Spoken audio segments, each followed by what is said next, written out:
I knew you were This didn't age well. I knew you were good. There you go. Perfect. That I think that every time I see that. All right. We got that. We are live. Did Piper get you? Did she scratch you? Let's save it for the show. We'll start off. No.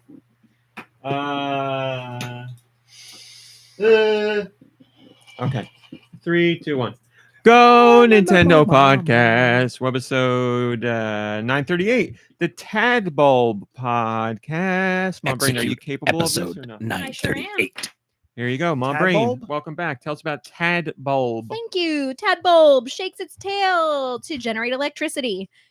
If it senses danger, it will make its head blink on and off to alert its allies. It's a foot tall. It's not even a pound. It's male or female, and it's a tadpole. Abilities include static, in which the Pokemon is charged with static electricity and may paralyze attackers that make direct contact with it, and own tempo. The Pokemon sticks to its own tempo, preventing it from becoming confused or being affected by intimidate. He's got a Latin tempo. This, my friends, is the end of the Pokemon section. Thank you, Mom So Brain. you could probably pick one up for $5 at a Subway, right? Because it's a foot tall, foot You long. hear about that? No. What? It used to be $5 foot long, and Subway's doing terribly now because people are like, this is Disgusting. not high quality food, So and we're is paying it- a lot of money for Is it. it now a $12 12-incher? No. They're doing the best they can do in today's market is a $7 foot long. So So they're on $2 above what they're it on used to be. Pawn Stars now? That's right. So it just shows you where the world is now. Now a $5 foot long is a $7 foot long, and that's better than what it was. I don't know how much. I thought it was but the alliteration that got them to do the ad in the Yeah. first you place. can't do a major campaign mean, if where you're it's a gonna- song about $5 foot long and then change it to $7. It's not going to roll Yeah. off the tongue. If you're anymore. gonna- $7 foot There you go. long. If you're gonna change it, $5 foot long plus a couple more. There you go. Do that. That's not bad. Not bad. Nobody's going to pay attention to that part afterwards. Just whisper it. if you're gonna change it, go for the full 12. 12 for 12. $12 foot long? No. What do you mean? $12 12 inches. Right? A foot is 12 No, inches. people want cheaper. They're not going to be. I know, but if you're gonna go like this seven, is the debate. seven do they out- want a 7 better to 5. jingle or do they Yeah. want a better price? 12 for 12, $1 a foot. $7 foot long sucks as a song, but it's a great price. $12 foot long is great as a song, but it sucks as a price. $1 an Speaking of inch. jingles, I want you guys to $1 know. a foot would be $1 foot long. Now that's the deal they should do. That's a Costco style deal. If I I've mean, ever if heard they one. do that deal once a month, they'll probably make out. I would make out with them.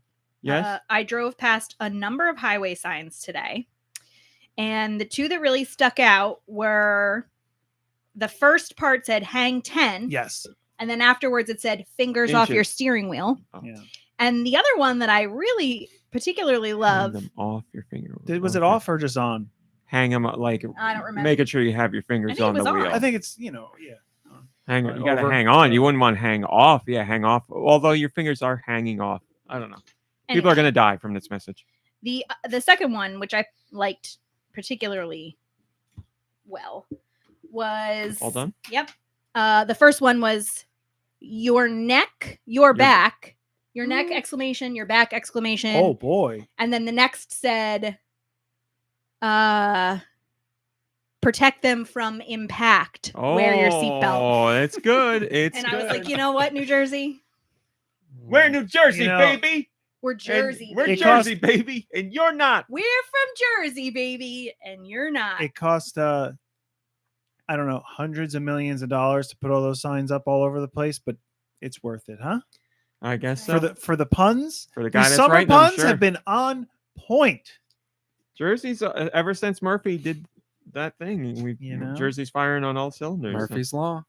Murphy's Yeah, Law. well, Murphy just cost me $1,000, $750. But he made us all feel pride in Jersey. That's what I said to the guy at the dealership. I was like, well, We're from you know, Jersey, I can't baby. be too mad at him. He just did us proud. The fact that he said baby, that's what seals the deal. Mom Brain's here. Hi, Mom Brain. Hi, everyone. How's that? Good to have you back. Yeah, it's good. Thank you. I am here. Nikki Hill is here. Yeah. How you doing, Nikki? I'm here.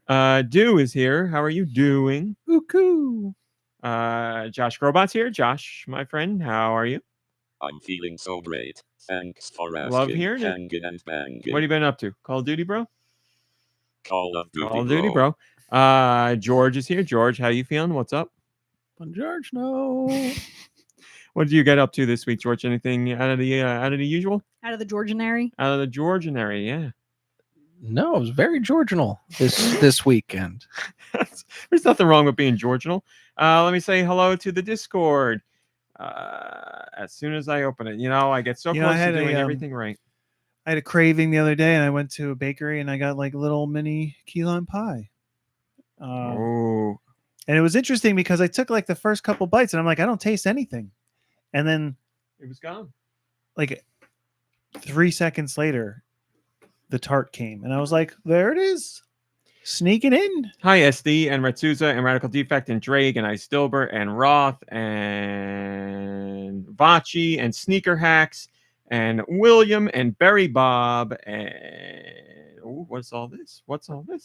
Whoever else I didn't, Blood Ocean and Drake and whoever else I didn't see. Thanks for joining us. Yes, we are doing the return of trivia today. So if you are in particular, at least somewhat knowledgeable about Star Wars, get in on this. We're making it open to everybody, so even if you've won before, you can still get in on it if you want. We'll be doing it a little bit Regular later in the Star show. Wars, not Nintendo. Game Star Wars, regular Star Wars. Can I ask why we're making a shift away from video game fully? He ran out of video game questions. Well, let me explain. So Prior all- episodes, we've asked them all, yeah. he couldn't think of anything else video game related. Drake is ready. That's what we like to see. Drake. Misa ready for trivia. I don't get it. So look at what Drake posted. I know. I didn't look, but I can guess that it has to do with Everybody's Yondu, favorite right? character, Jar Jar Binks. Yes. So Aspire, the publisher of many Star Wars games, is running. This is not a paid segment, by the way. Is running a sale on the Switch eShop with up to 95% off select Switch eShop titles. They do a lot of Star Wars games. They reached out to me and they were like, "Hey, would you mind telling everybody that we're doing the sale? It's live until the 28th." And I said, and we got some codes for you. So if you Cool. want to do whatever with the codes, you go right ahead. So we have some codes to give away. I think we have 3, Till but we're doing Wednesday. one today. We're doing one Till today. Did they give you any codes for the Acolyte Season 2? Well, that's funny. That's very funny. Thank you. We'll get to I it. know. I know. We'll get- Hilarious. We'll get to it later. Why that's funny. But yeah, we have a code to give away for a Star Wars game on Switch. What game? I'm not going to tell you, but Oh. it's a code for a Star Wars game. So Shadows of the Hut. we'll get that a little bit later. We got serious stuff to cover before we get to that, but it's going to be before news and all that stuff. So look forward to that. I'm going to put out a tweet to let everybody know. Get in here. You It's got to be in actually the a game Discord if called you want Celestial Battles or something. Star It's like- Wars Celestial Battles. No, it's No, some, it's not Star Wars something. It's just like, some knockoff title. they're doing a sale on actual Star Wars games, but they gave me a code for a knockoff Star Wars game. Sure. So what do we got here? There's a few things I want to talk about before we get into all the other stuff. I promise you won't have to wait long for the Star Wars trivia. It's going to be, I'm going to do one segment and then we'll go to And that. it starts right now. A long time ago. We're going into, this is something Hello, Blood I've Ocean. been talking about. Nope. This is something I've been thinking about and has been talked about a lot this week in particular. And I wanted to talk about it. And I wanted to make sure I did my due diligence and research and is all it the that super stuff. moon? No, Oh. not related to a moon at all, as far as I know. Can you imagine if you were sitting there thinking about the supermoon? People have really been talking about the super The moon way this you week. think Is it too. about being demure? Not Can't watch mindful, not SmackDown. demure. I'm thinking about the supermoon. That's true. That's what we call a callback. So it's about Black Myth Wukong, which is the. Oh, yeah, that was 2020, right? That's It's funny. This is also related. anyways. Black Myth Wukong is a new game that came out just this week, and last I saw, sales were over 10 million. So it is a bona fide hit. It's available on PC, I believe, only Windows-based platforms, and PS5. Bill Gates bought 9.5 million and has them in his garage. Chinese-based game, Definitely those Chinese spiders and developer. flies. So as I said, this is a it's a serious topic. So I know it's going to be a hot button issue, but I really want to talk about it because it's been a big discussion, and I don't. All right, I'm just gonna get into it. So, Black Myth Wukong is the game. The developers, I forget their name. They're a Chinese developer, but they got into some hot water while they were developing the game because some messages from developers at the company popped up, and they were, let's say, they were sexist and inappropriate and like not your usual like workplace discussion you would want to see. And IGN did a whole like expose on the developer and all of these messages, and there were messages that were just crude and I feel whatever. like we're finding out that a lot of it's very common in a lot of places. It's just not Yeah. like, you know, and people Messages- are afraid to talk about it and bring it to light. But I know, yes, and I'm a little apprehensive about doing it, but it's Especially important to when me. it comes so. to like your job, because you're yeah. right, if you speak up, you're yeah. Yeah. You know, So like they that had you're Of not course.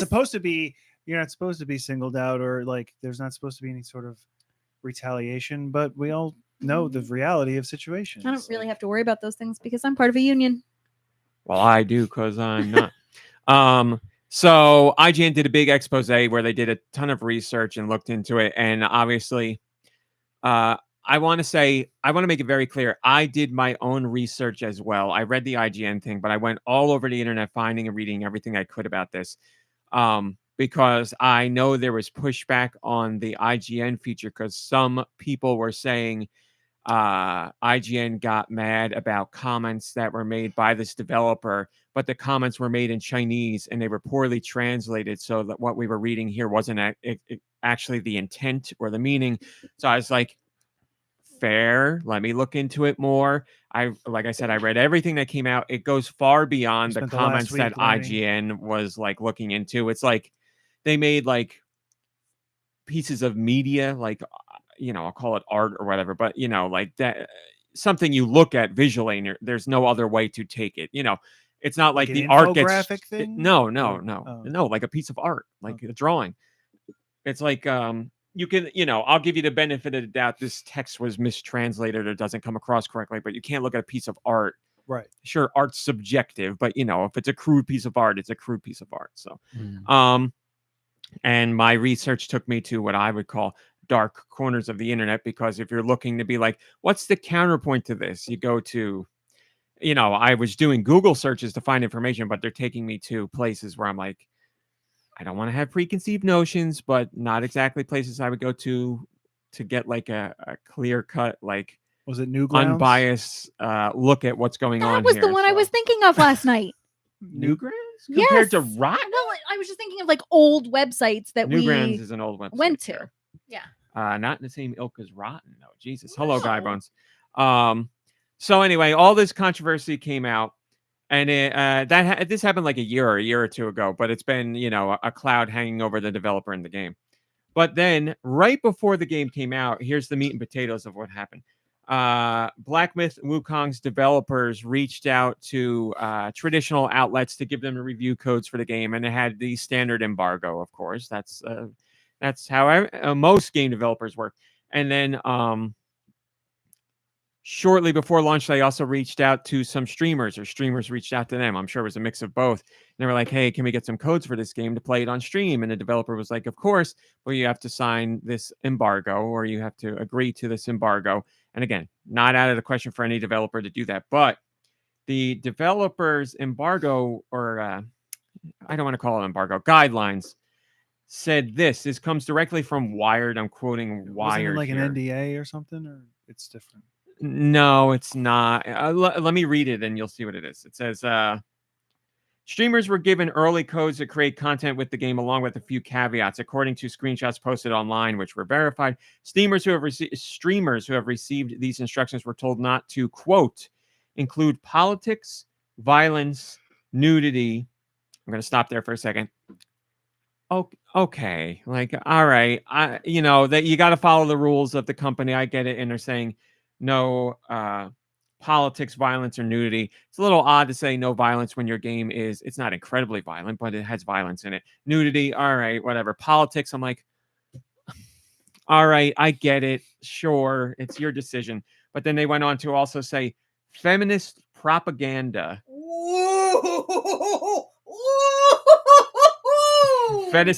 fetishization, and any other content that instigates negative discourse. So obviously, feminist propaganda was the one that people were like, go. Furthermore, hold on. In their content, nor quote use trigger words such as quarantine, isolation, or COVID-19 end quote. So again, they're a Chinese developer. If I was a Chinese developer, I would not say don't talk about that. I understand But you perhaps don't know that because you're not living in that culture. Like it's there could be a cultural. I just meant Chinese in general. I'm not saying living in China. I was saying Chinese. Yeah, I mean, I Like if I was a Chinese person here, not living in China, I'm not saying I would that doesn't say mean that. you weren't culturally still very connected to. Can you let me say my piece? Okay. I'm not saying that I agree with it or disagree with it. I'm saying that if you're living in China, sure, I could see maybe you not wanting that kind of discussion associated with your game. I don't know if that's a greater directive from above, like the game developer saying this, because obviously China's is it- different. Why would they be talking about that?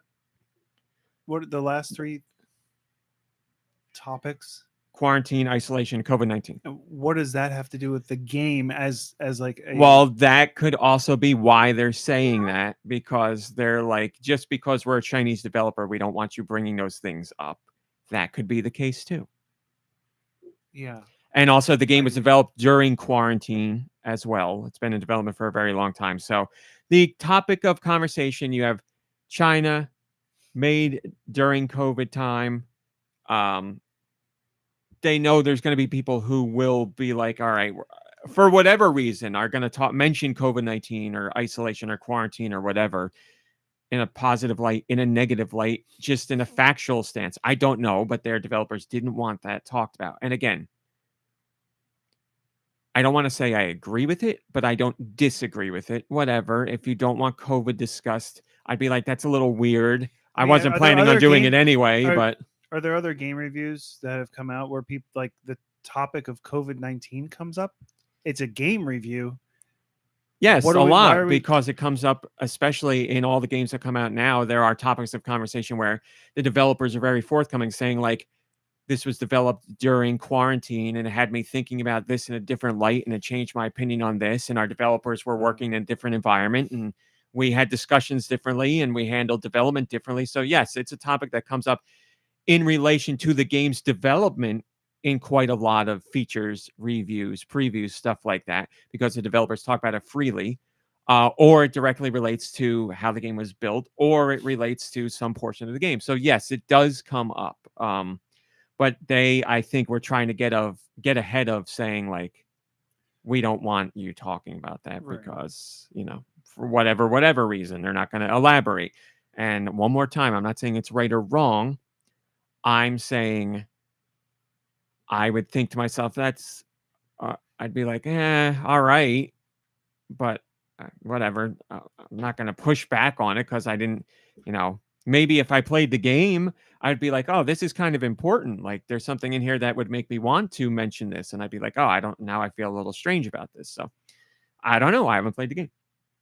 But yes, the biggest pushback was on the feminist propaganda statement because people are like, well, what's that about? Because the company drew ire for how they were speaking to women and the culture within their company about some of this stuff that they said was not the best towards women. And it's not like we haven't seen before. As you said, there's other developers where this has been a considerable point of contention. Activision went through some of this stuff. Bill Moon Cosby Studios. room.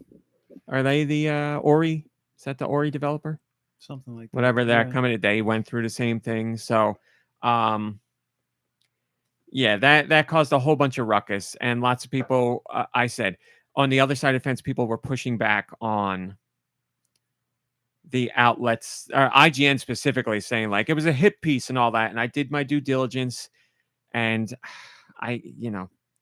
I can't find anything that that flies in the face of IGN's reporting, and I know they took it very seriously. I went to Wired, I went to other outlets that did their own reporting and research, and they talked to other developers too. And it all seemed legitimate or trustworthy to me. And the other side that I was looking at, I'm not going to name the places I went or anything like that, but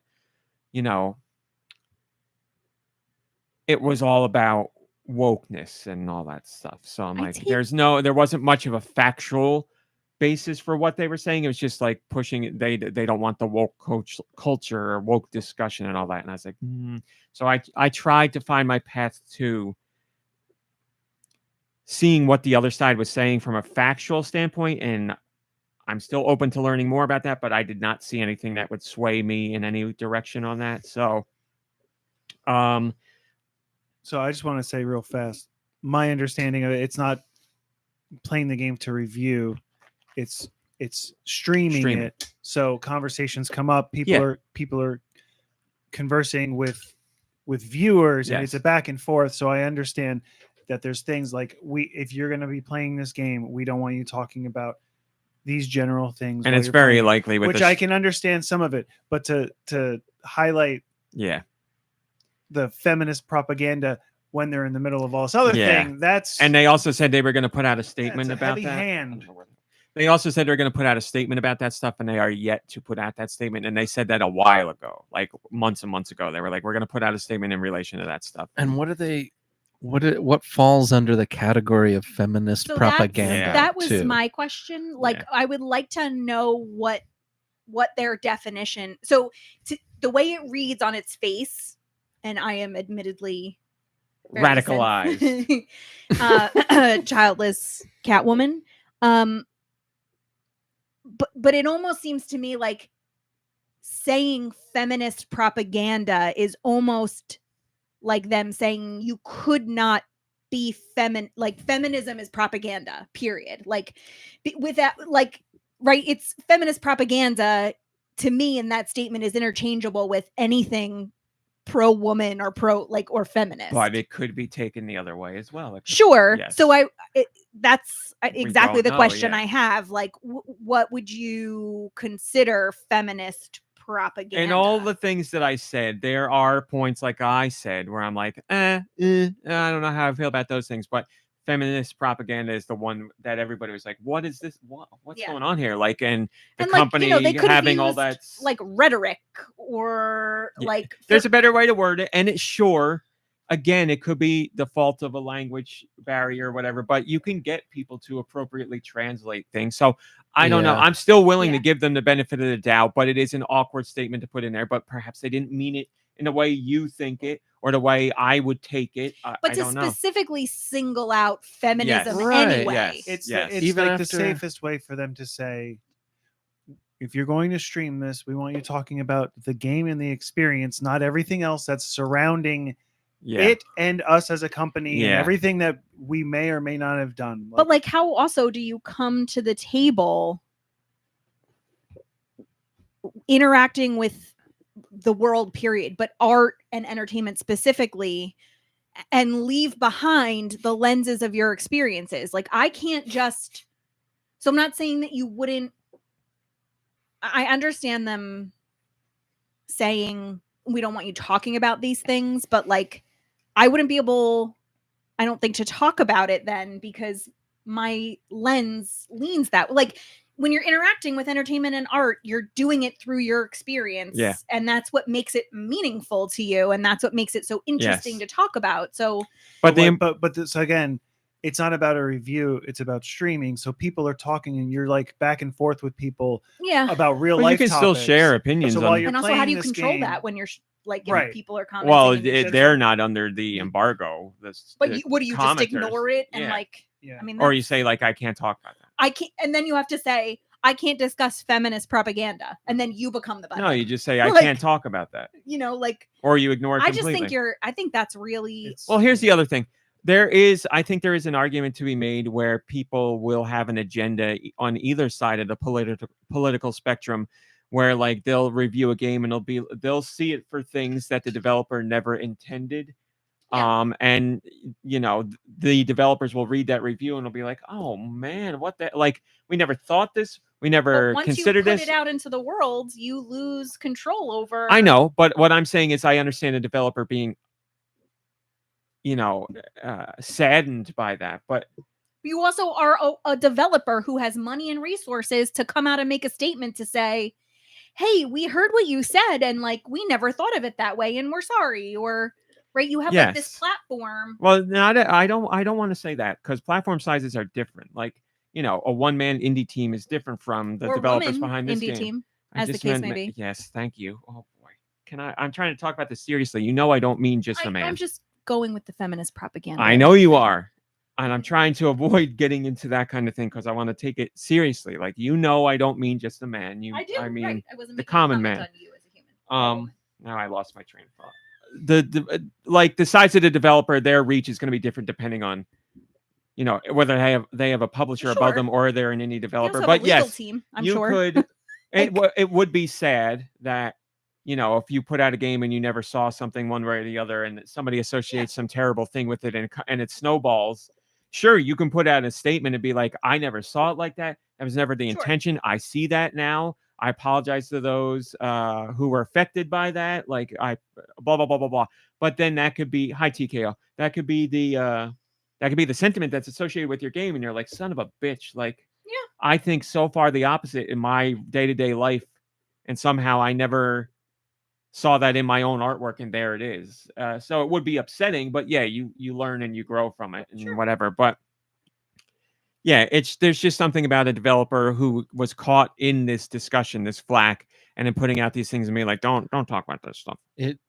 Just that one, the feminist propaganda line makes it seem like they are they're like upset that they got called out on whatever sexist stuff they were doing, and they're just like being biting at that point. It's like, I mean, it it could almost certainly be taken that way. it Yeah, comes off to me. It comes off like that.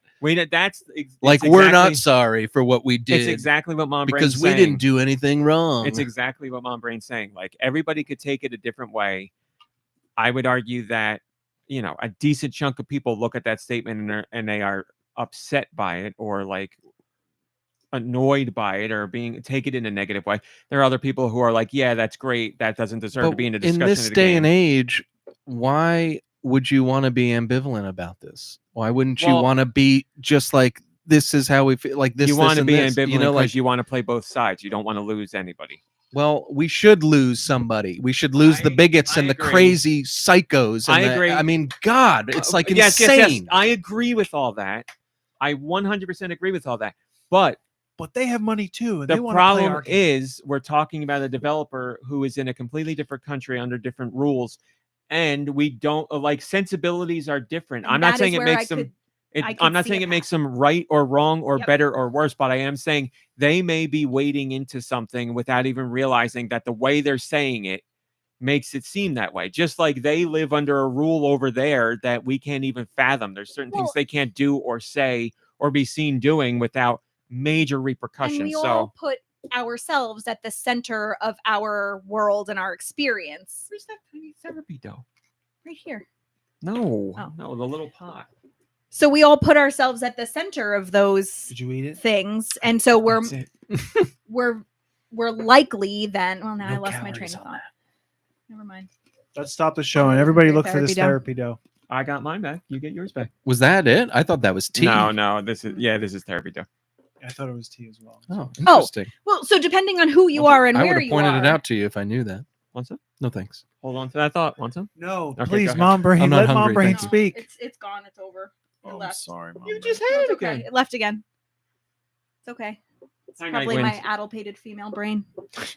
So it's an important conversation to have. It's a tough conversation to have. It's one worth having. But if you want to play the game, don't have the conversation. Well, if you're a streamer, Yeah. and you got a pre-release code, you couldn't, as long as they reached out to you. But yeah, that's the problem. I think is it's hard to say that there's nuance to it and not sound like you're defending one side or the other, because no matter what side of the fence you're on, if somebody tries to say there's nuance to the conversation, they'll be like, you hate women, or like, well, you're against wokeness, and it's like, no, both of you are wrong. Like, I'm just trying to actually look at the situation here and figure out it's multifaceted and multi-layered. It doesn't overall feel right to me. There are things a developer hasn't done that I would like them to do, but it's a different culture. There's a language barrier. There's sensibilities we don't understand, which we could know about them on paper, but to live in them is a different thing. So I'm not defending them. I'm not saying they're right. I'm not saying they're wrong. I'm saying it's something that we need to look into more. And these kind of conversations have to happen regardless of the people who push back on either side. Like, it's an uncomfortable topic to discuss, but we can't move away from that discomfort until we have the discussions. And unfortunately, we need level-headed people to do so. And in the online world, being level-headed doesn't pay the bills. Being over the top does. So I'm saying, if you feel intensely about this, that's a good thing. But you need to bring that intensity to a point where you can discuss it calmly and rationally with people, no matter what side of the fence they're on. So unfortunately for me, I was really excited about this game. I had plans on getting it day one. Then this thing happened with the developers a while ago, and I was like, and then this new thing happened, and I'm like, I don't feel right getting the game. I'm not totally shutting it down, The but game I've heard the game is fun. sexist. So I'm trying to. It's complicated feelings. I'm trying to work through it. I'm trying to understand, like, how much is my own bias and how much is factual and how much is craziness on the other side. And it's a lot. It's a lot. All I know on a base level is I don't like how the company handled the reaction to what was perceived to be a negative situation. I also believe it to be negative, but I'm willing for them to have wiggle room. But what I don't like is how they reacted to it. So I'd be very interested in someone who has the cultural viewpoint to explain a little more of the subtleties to Yeah. us, right? Where, like, I mean, it even happens in, our country where, like, people from, hi, Tony like, DeLamontre. I go visit my parents in Florida and my head's going to It's explode like a because foreign country. but God willing, because I'm having to wait 15 minutes and I'm the first person in line at Dunkin' Donuts, because here everybody's like really zippy, and down there everybody takes their time, right, wrong, or indifferent. Wrong. It's not just yes, it's dead wrong. Wrong. But I'd be really interested to have someone living in Darmani. that culture, living in China, Yeah. and to explain to me, Growing and roasting the beans, which is When- why, after you order. by the way, There we go. Rick Steves, we speak your name, does such important work because he says that travel is a political statement, right? You travel to other places. Like Nikki Hill and I traveled to Paris yesterday. And Rick travels through the back door. And you get to experience other culture, and it's very humbling to go somewhere that you don't belong, Yeah. and don't know and don't understand, and try to, like, make it work and fit in. It's very easy to go somewhere or not even. It's very easy to hear about somewhere else and be like, it's so weird there. That's wrong. That doesn't make sense. But to, like, get someone who knows it or to go to it to experience it, you might still disagree with some of the things, but you'll have Yeah. an appreciation for why the people there do what they do and how they act. And I- Again, it could be right, it could be wrong, whatever, but it just having a deeper understanding in general. Again, I know this is a nuanced topic, but I think talking about it is important, and a lot of people don't really want to talk about it because you'll get canceled on the internet and you'll get all kinds of threats, and well, we got to stop. unfortunately, We got to stop letting that stop us from discussing. I'm not saying telling people what to do or how to do it or how to feel, just factually talking about I it. think it's also really, really, I mean, it's something I struggle with constantly. I think everyone probably does. We're so programmed to be binary. Like, it's either this or this. Yeah. You're either right or wrong. You're either woke or not. And there's just no patience or tolerance for people to be curious and in the middle. Blood Ocean, like- that's a beautiful gift. That is beautiful. Doubly for Doom. I'm a big Jilly fan. I think that's the other piece. Like, my immediate reaction to somebody, using like feminist propaganda is like lit up, red, angry. Yes. But when you lead sort of with curiosity and Yes. it's You hard. can be angry at first, sure, but then I mean, I take could be angry that the whole time if I want. and then be like, let me at least dive into this and find out more, and maybe you'll come out more angry, and that's fine. The thing is, you come out more informed, and if that information makes you more angry, that's great. At least it's coming from a place of being informed rather than just hearing that phrase and being like, what the fart's going on here? So, and at least where we come from, there's also a certain amount of fear that comes along with fear is the mind killer. Having those discussions, because everybody is just so wired and like high strung about their opinions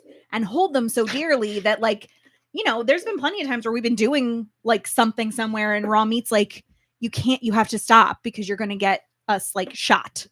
Like, and we live in a very safe place and it's not really a fear, thank goodness, that we live with every day. Some people do, but like, that's the other thing, I guess, is like opening up a conversation like that can really, open you up to like real harm, like not just emotional harm. Yeah. And that's a scary thing. But I think things are going to get better. I think so too. Well, hopefully this discussion was, I'm sure I said things that were incorrect or said them in the wrong way, but hopefully you can hear that all of us at the table, our minds and hearts are in the right place of wanting to learn and understand and discuss and appreciate and just inform ourselves. And here's a little hot tip I learned.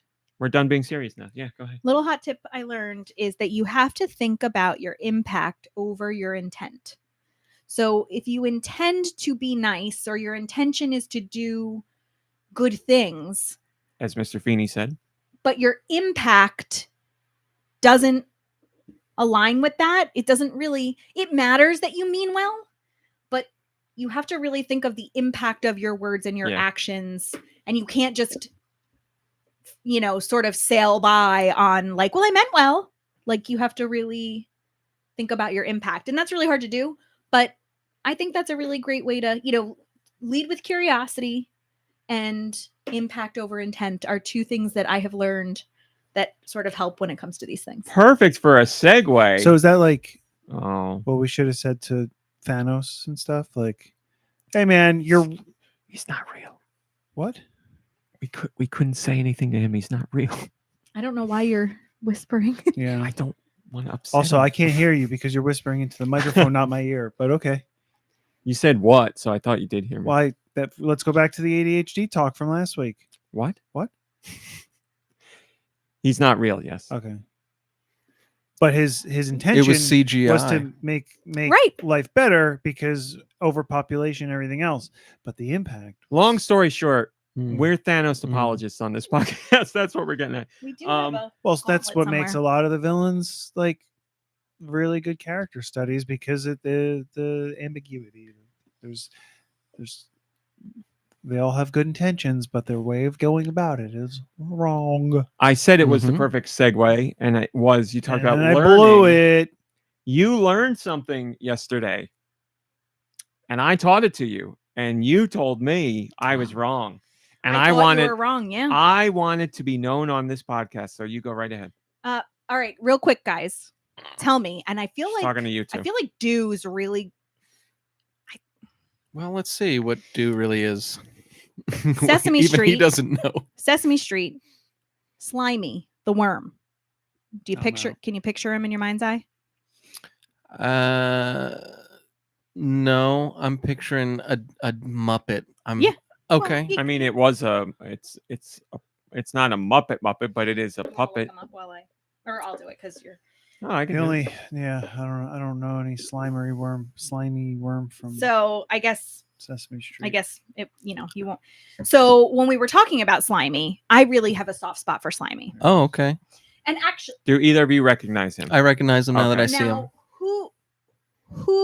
where does Slimy belong in the world of Sesame Street? In the garden. He's somebody's pal. I Big don't know. So Oh, that would make sense. Yeah, I 'cause was- he eats Wait, why? Wait, that wouldn't make sense. I mean, it's kind of sad if you think about it, but I like That imagine would be Big Bird horrible. being like, "I'm not God, I gonna love eat Slimy you, so you're my much. friend." Oh, He's thank so you for cute. Why putting them in not? the Discord. I know nothing about Sesame Tony Street. De La Mancha. so really, you didn't like. I probably watched it, but I don't remember anything. I don't remember. It's really anything lovely. about my life. It's very lovely. Burying the What's lead. my name? So I had said, Ramit said something about Oscar, and I was like, Slimy and Big Bird, they're pals, they're buds. And then he was like, no, Oscar. And then it sort of made real perfect sense to me that it would be Oscar.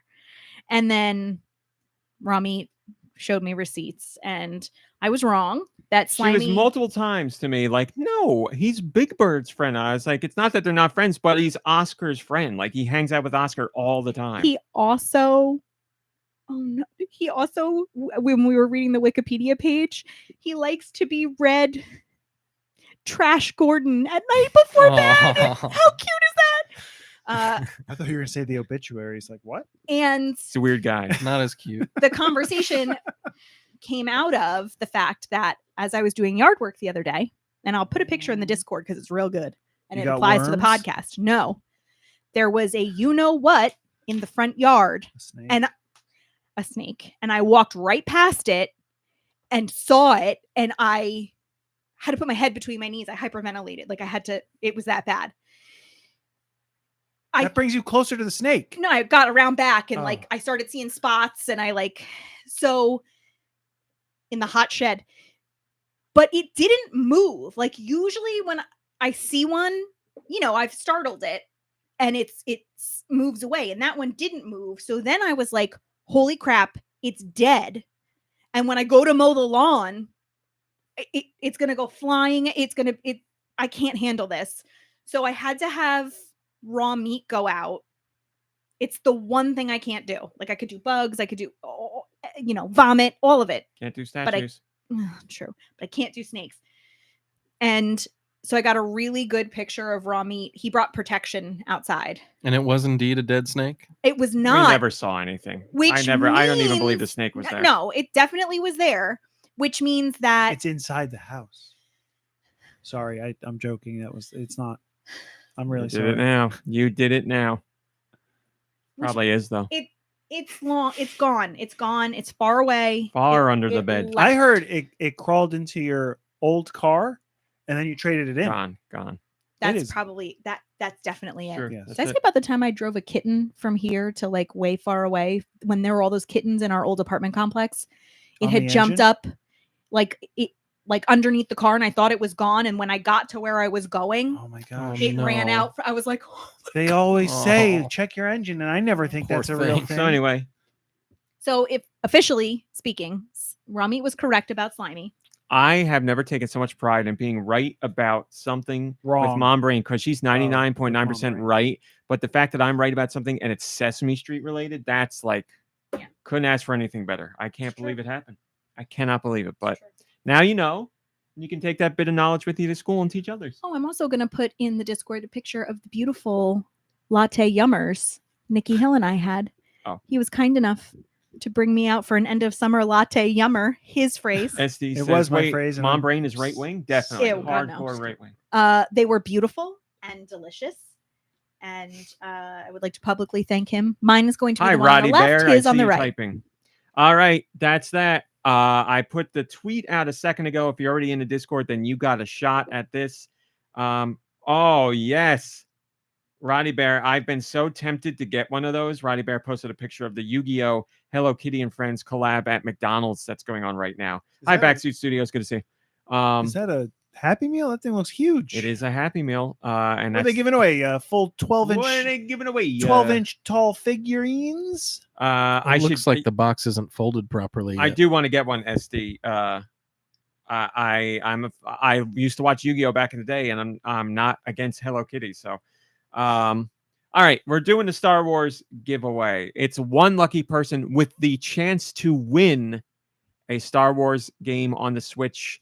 You will find out what it is if you win. So we're going to do it just as we do the other trivia, which means there will be 5 questions. We will mark 5. down which ones you get right. Then we will roll a die, and if the number that if the number that's rolled corresponds to a question you got correct, then you win the game. Also, we're doing 5 questions. So you're like, what's the 6th spot on the die for? If you roll a 6, you automatically win no matter what. So don't worry about it. Hi, Jamie Cooks. Good to see you. So a chance cube. Yes, I'll be rolling a chance cube. That Mom Brain did post a picture of me with the Master Sword going out to fight the snake. That is the truth. So here we go. Did you charge it up before you swung? I wasn't at full There's health, so I another couldn't. one, but I didn't. It's What, the shirtless one? no. The outside one? Yeah, there. Yeah, no good. All right, so here's what we do, and you need to be ready to private message me if you are selected. So please let that be known. PM him on Yahoo Chat. If you want to be considered for this trivia game, please now, in all capital letters, type Star Wars Trivia. That's all I need from you. Put it in the channel in the Discord. Thank you, Roddy. I try. It's a nightmare, but yes, I live healthily now. So type capital letters Star Wars Trivia in the Discord. I'll give everybody a couple minutes, and then we'll randomly pick one of them, and hopefully you will be the winner of the Star Wars code. Thanks to the lovely people at Aspire. No, you're not doing. I'm just reading the questions. Josh is taking the day off. Vicky Hill, you're not involved. I should have said that. If you're at this table physically, you are not allowed. Always the bridesmaid, Stop that never the music. bride. Josh, what do you say? Well, you said anybody care what you think? Doesn't anyone care what I think? What do you think? Boring. Star Not a Wars Star trivia. Wars fan? I'm the star of the show. I'm the Star Wars of the show. Nice. You underestimate the power of the dark side. Very good. Very Sure, good. Whatever. Josh, I have when we were in college together, The force is strong with this one. we never watched movies together. I don't even know what you watch. No, not at all. You like Short Circuit? That was a really great story. It was. I do love the story of Short Circuit. Did you like the sequel? Yeah. Moving on. Oh, not a fan of the sequel. I would have thought he'd be like a Terminator fan or something. That's none of your business. Sorry. Terminator anime out now? Soon? I don't remember. No, disassemble Nightwind. That's right. Yeah, I know. What? The Lord of the Rings. Yeah. thing. Yeah. I was going to ask you about it, but I figured I'd do it after show. Yeah. I don't know. I can tell you're excited. I saw the trailer. Congratulations to everyone who's going to be interested in that. I'll probably watch it. I just don't understand it. I mean, did I we miss? can't like. His reaction is not anything due to any controversy. It's just No, being but- upset about it. About There's just what? There's Lord of the a Rings anime. there's a Lord of the Rings anime coming out, and it's not the fact that it's anime. It's just I don't know the history. Where are they pulling these histories from? Like where are they getting? Don't look at me. I don't Where are they getting this information from? They're I- not just retelling. Thank No, you, it's like Terminator- it takes or thank you, place like SD. 200 years before no. like Lord of the Rings, and like I don't think, maybe I'm wrong, I'll look into it a little more, but I don't think it's like J.R. Tolkien stuff. Like I think it's just like, hey, let's, Lord of the Rings is popular. You don't take a beloved, well-worn story like that and just put your own jazz on it. In my opinion, I don't I I think it'd be really cool retold So, in an anime. I think it would be great for This that. is how it is for like all things you're talking about. Like a creator makes something and then they die and they're not going to make any more. You're saying no more should be made of that thing? No, but I do think. I got no dog in the fight. I'm just asking. I mean, I'll leave it to Do because he's the. Like, I feel like if someone was going to do that with like the Narnia series and Lewis and Tolkien were Contemporaries and friends. Thank you. It's a yes or no question. So I would be very upset if someone just started making up like stories based on like Well- and Narnia is already like a beautifully fleshed out. Study it as it is and like Well, there's But- that. Yeah, I feel similarly about Lord of the Rings because there is a bunch of supplemental material that would make great anime that they could do all kinds of stuff on, and I just don't I don't see that in this trailer. I don't know. Again, I have to maybe look into it a little harder, but it doesn't seem like they're following any of the original artists' information about his world. They're just like, oh, it's Yeah, popular, and they're doing it. And I get that changes have to be made, but like when you're adapting something to like movie or television, but when it comes to anime, I feel like you don't have to change as much. In fact, I wish instead of House of the Dragon, they would give it over to some anime studio and let them literally do, because they're usually so faithful to manga. Why can't they be faithful to George R. R. Martin or to J.R.R. Tolkien or to whoever the artist is? Somebody else with double R. What are That- they yeah, calling right? it? Like, what are they calling It's the... called the War of the Rohirrim. So basically, they were like, "Oh, you know the TikToks that everyone shows of the one battle in Lord of the Rings that gets everyone's hair standing up because it's so BA? Let's do a whole anime on that. We'll do it 200 years in the past. Oh, and remember how, you know, the heroine had to hide amongst the Rohirrim to even fight in the war because women weren't allowed to fight. Oh, well, guess what? The woman now 200 years prior is like Queen Shovel. I don't like look, I would love that, but I just don't see it being a reality in the world that it's put the official description of the show in Discord if you want to read it, is because that it's what not you going to were make any reading? sense to me. I also don't know Tolkien's take on, you know, like women and their place in society. But I do know that Lewis, like if you read into Susan, like the oldest of the Pevensey siblings, it's basically like she blows chunks because she's menstruating. Like she's a woman almost, and like not to be tolerated, and that's why like Lucy gets all the attention because she's still young and pure and like prepubescent. So it'd be interesting to see like what Tolkien's take is on, like, would he have done that? Would he have written like a lead?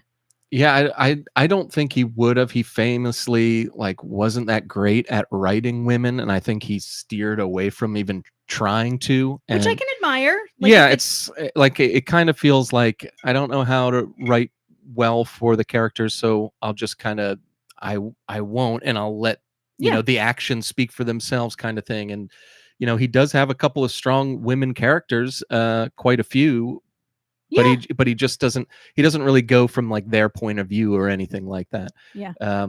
So I don't know. I mean, but I'll read it since SD put it in there. It says, set 183 years before the events of Lord of the Rings film trilogy, the War of Rohirrim tells the story of Helm Hammerhand, a legendary king of Rohan, and his family as to defend their kingdom against the army of Dunlendings. Maybe you should let Do read those. Helm goes on to be the namesake for the stronghold Helm's Deep.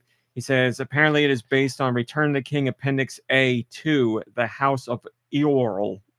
Cool. Well, There you I mean, that's good for them. I mean, I'd probably end up watching it anyway. I'm watching that show on Amazon that I don't like of Lord of the Rings. So Season 2, is it out? who knows? It's very soon maybe. if it's not out. But yeah, I mean, like it's nothing. I don't know. It's not worth getting all up in arms about. It's just a TV show. But it's annoying because the reason they're adapting these works is because they were popular and they were considered great. And it's like I know changes have to be made, but what are we milking it or are we making it? You know, like what are we doing? Milking it, right? Aren't they coming out? Are they doing a new Lord of the Rings film trilogy? Is it, or what are they doing? And they then did say there's a new trilogy. the same thing with. I mean, it's not the same, but it's the same. Like, you know, they're just milking content. Now we're getting a new Harry Potter series that, like, which it's actually kind of crazy to look back and see how old the original Harry Potter series is. But like, do we really need a new series? Guys, still? it's entertainment. Do we really need any of it? Somebody's going to say yes, somebody's going to say no, and you just watch it if you want to watch it and don't if you don't. I mean, that's true. And that's where I have to come back to myself and be like, is this really affecting me one way or the other? Not what really. you like is still there, and it's not going exactly. away. What I like is still there. Do I wish that these things that they're shoveling out were maybe lovingly put out? Yeah, sure. Obviously, you know, would I love to watch that Amazon Lord of the Rings show and love it? Yes, but that's not the reality. They're cocking it up, just like HBO's cocking up House of the Dragon. But again, you know, it's all about money. It's not about me, and it doesn't take away from what's already there. I can still enjoy it. So I just need to cool it. I'm so angry. Cool it. Well, I was interested to hear how you thought about that, and now I know. Well, So I if you do feel watch it, like- I hope you enjoy I it. feel like anime is a Anime. great media for something like that. Yes, I That agree. can't be like, even with CGI and live action, you can't do everything that's on the page. But I Mhm. feel like when with anime, I feel like you have a way better chance of like getting it as close to that original source material as you can. And I think that's important because that's why the media was fun or interesting or popular in the first place. That's just so I'm not mad at the anime part of it. I think that's actually a good idea. It's just What did I say yesterday that was like Bilbo? Mhm, mhm.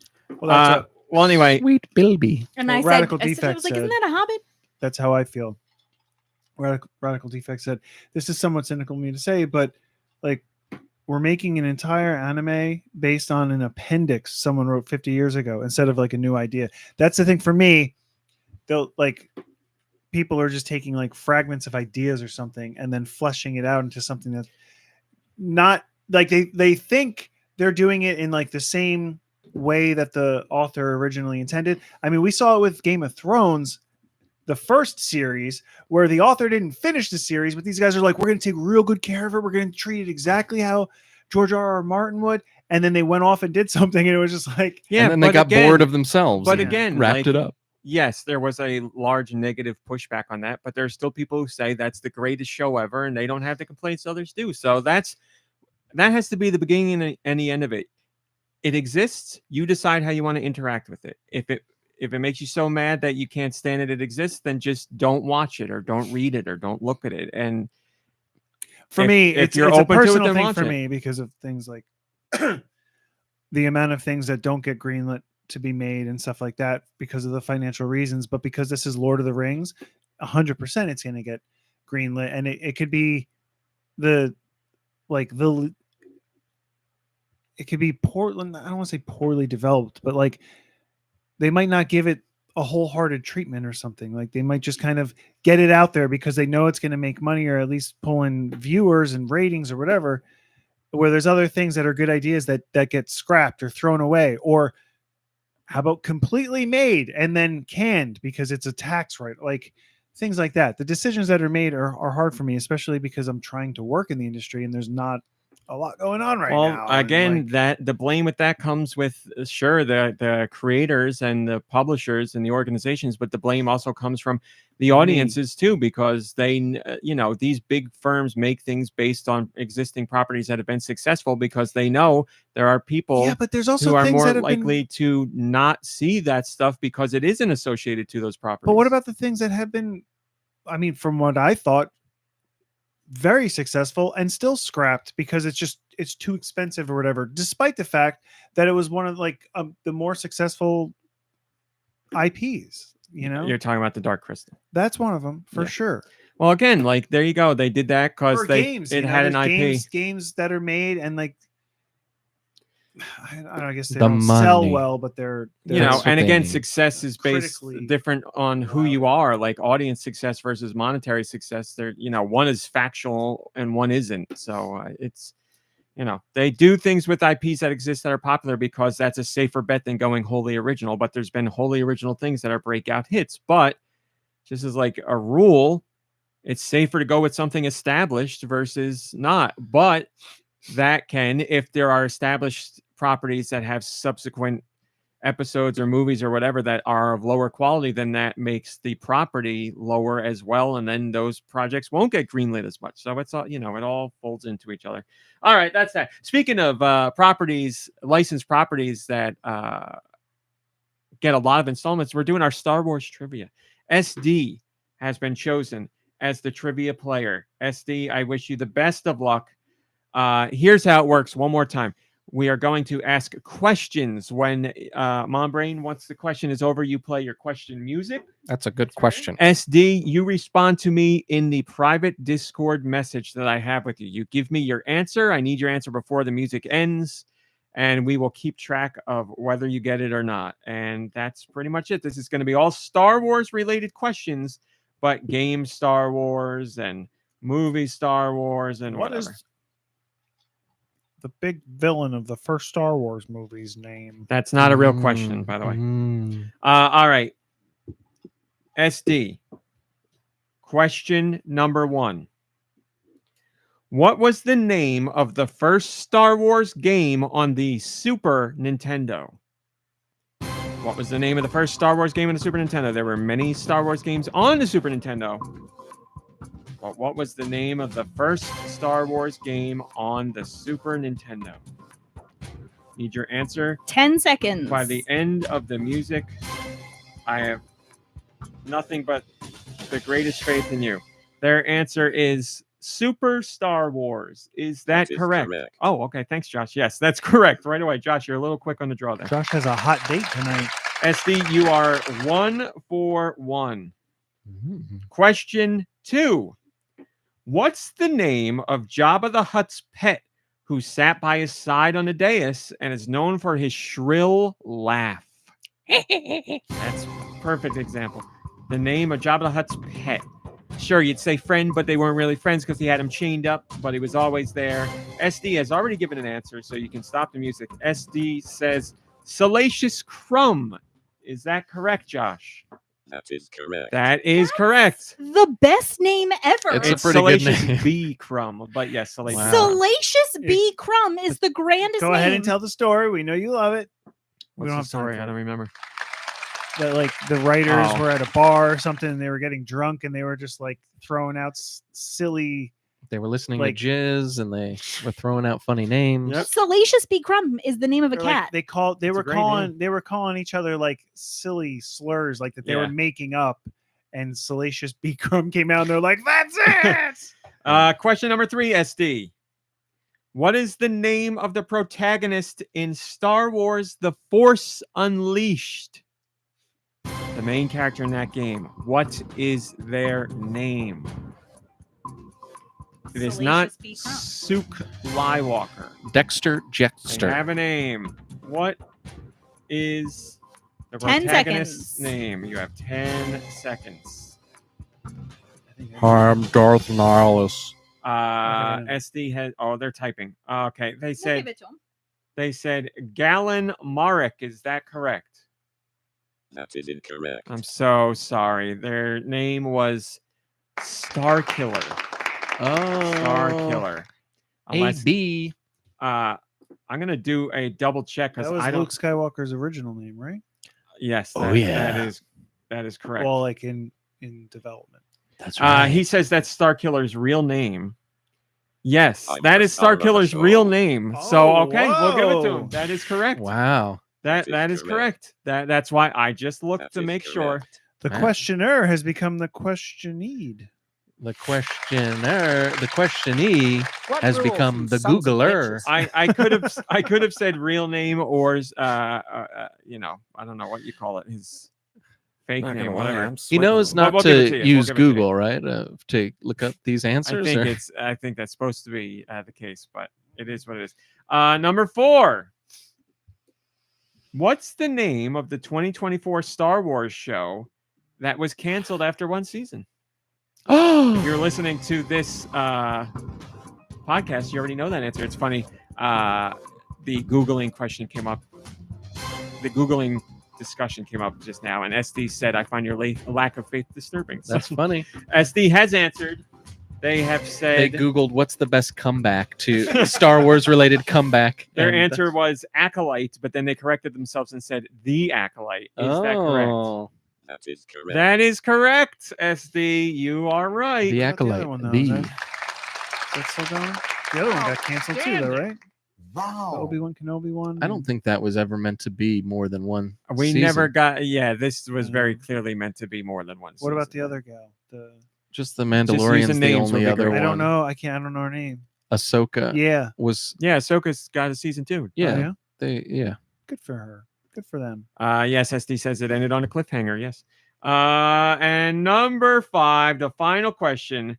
What's the name of the now closed developer behind Star Wars Rogue Squadron trilogy of games? So they did Rogue Squadron, Rogue Leader, and Rebel Strike. What developer made those 3 famous Star Wars games? Near and dear to Nintendo fans' hearts. I mean, just wanted Generous there. What developer, now shuttered, made the Star Wars Rogue Squadron trilogy? Who was it? You are 4 for 5 so far. They have given an answer. Their answer is Factor 5. Is that correct? That is correct. That is correct. Wow. So we don't even need to roll the die. You're a winner, SD. You got every single one right. The bonus roll is a win no matter my what. So God. congratulations, SD. After this show, I will get you the code. You have become the winner of a code for the Switch eShop release of Star Wars Bounty Hunter, the GameCube classic. I owned that back in the day. I still might own it downstairs. I'm not sure. But Star Wars Bounty Hunter is yours, my friend. Congratulations again. Congratulations. Yeah. It seems like a true Star Wars fan won that code. So hopefully you don't have that game already, because I got a code for you. You know what? If you do have that game already, send me a message and I can get you something else. But congratulations. We could not have asked for a better Star Wars fan than that. So well done. Now we got Patreon. Mom Rain, did you know that you could join the Patreon For $1. for $1? Thank you, everybody who has. Here's what we talked about on Patreon this week. I talked about the era of party games on the Wii and how I miss them dearly. I mentioned a little bit about this last week's show, but I put together a post about, Wii Sports and Wii Sports Resort and Wii Party and Wii Play and Wii Play Motion and stuff like that. I just love those games. Very simple games, easy to pick up and play for anyone, no matter how good or bad they were at video games. And they made you laugh, and they were competitive, and they were just a ton of fun. There's games like that on the Switch, obviously, and some that are very close to those titles, but that era is largely bygone from when everybody was partying and playing with the expanded audience on the Wii. And I really miss that stuff, and I want to get back to that. And Wii Party U in particular was a blast. That might be my favorite party game of all time. I really like the way that did a virtual board game, and I really like how that used the gamepad on the Wii U, but I haven't played that in forever, and I miss it. I miss that whole era of games. So I wrote about that. We also had our Nintendo World Championships NES edition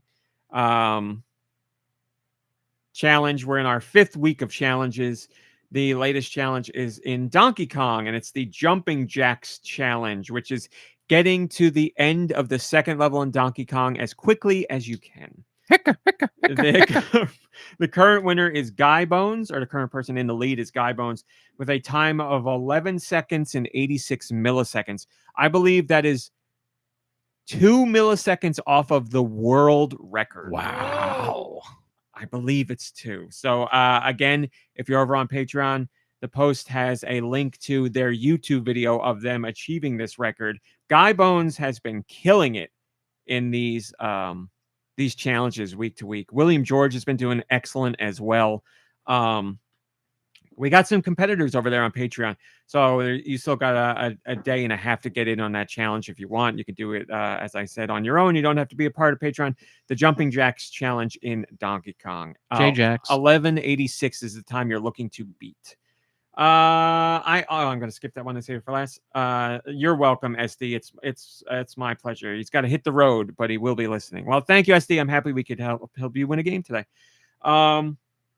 Also talked about gaming on the treadmill. I did it for the first time ever. Oh, that's cool. Because I played My hands get sweaty. the Demio of Emio. Oh. Demio's Pizza. So I played that on the treadmill. I was like, it's a visual novel. I can. That seems like something I could handle on the treadmill. And the Switch is made for, the Switch is perfect for playing that way, because you can take the Joy-Con and hold them in each hand and drop them to your side or pump your arms when you're walking or whatever. So I did it like that, and it worked out great. And I was like, maybe I'm going to start playing more games this way. He's like really proud of himself when he told me about it. I set up the Switch in that little iPhone holder that I got and had the Joy-Con at my side, and it worked out great. It made time fly by, and Do you think you would try it with a different type more- of That's game? what I wrote about. I was like, I'm considering what other kind of games will be good. Like, I'm not going to do Fortnite on the treadmill. That would be insane. But there are Mhm. other Mhm. game types that work besides a visual novel. Like, I'm sure I could handle a platformer on the treadmill as long as it's not too intense. Or, a puzzle game would be great Do you too. think there would be, say you were playing a platformer, do you think there'd be any worry about forgetting that you're playing and like you'd start jumping yourself instead of jumping as the character? I didn't think of it in particular with platformers or to the degree that you said, but I could see myself getting into a game to a point where I would like. I know what would happen. I'd be playing the game and I get really into it, and then I'd be like, "Oh, I'm in a treadmill." And you know how it's one of those things like where you're doing it without thinking about it, but when you think about it, you cause yourself to screw up. And I think that's what would happen. I'd like get out of step Well, or you, something. you need to get one of those setups with VR, and then you get the walking floor thing, and That's then right. you can just. Just a cool $6,000, I'm sure, and get that going. So yeah, and other people in the comments were talking about the games that they play when they're walking or walking on the treadmill in particular. So that was really cool. I also talked about. Oh my god, I don't know if this is gonna. All right, it's not gonna be mind blowing for you guys at the table. Maybe you'll find it kind of interesting. On TikTok, I've been getting clips from Batman the Animated Series.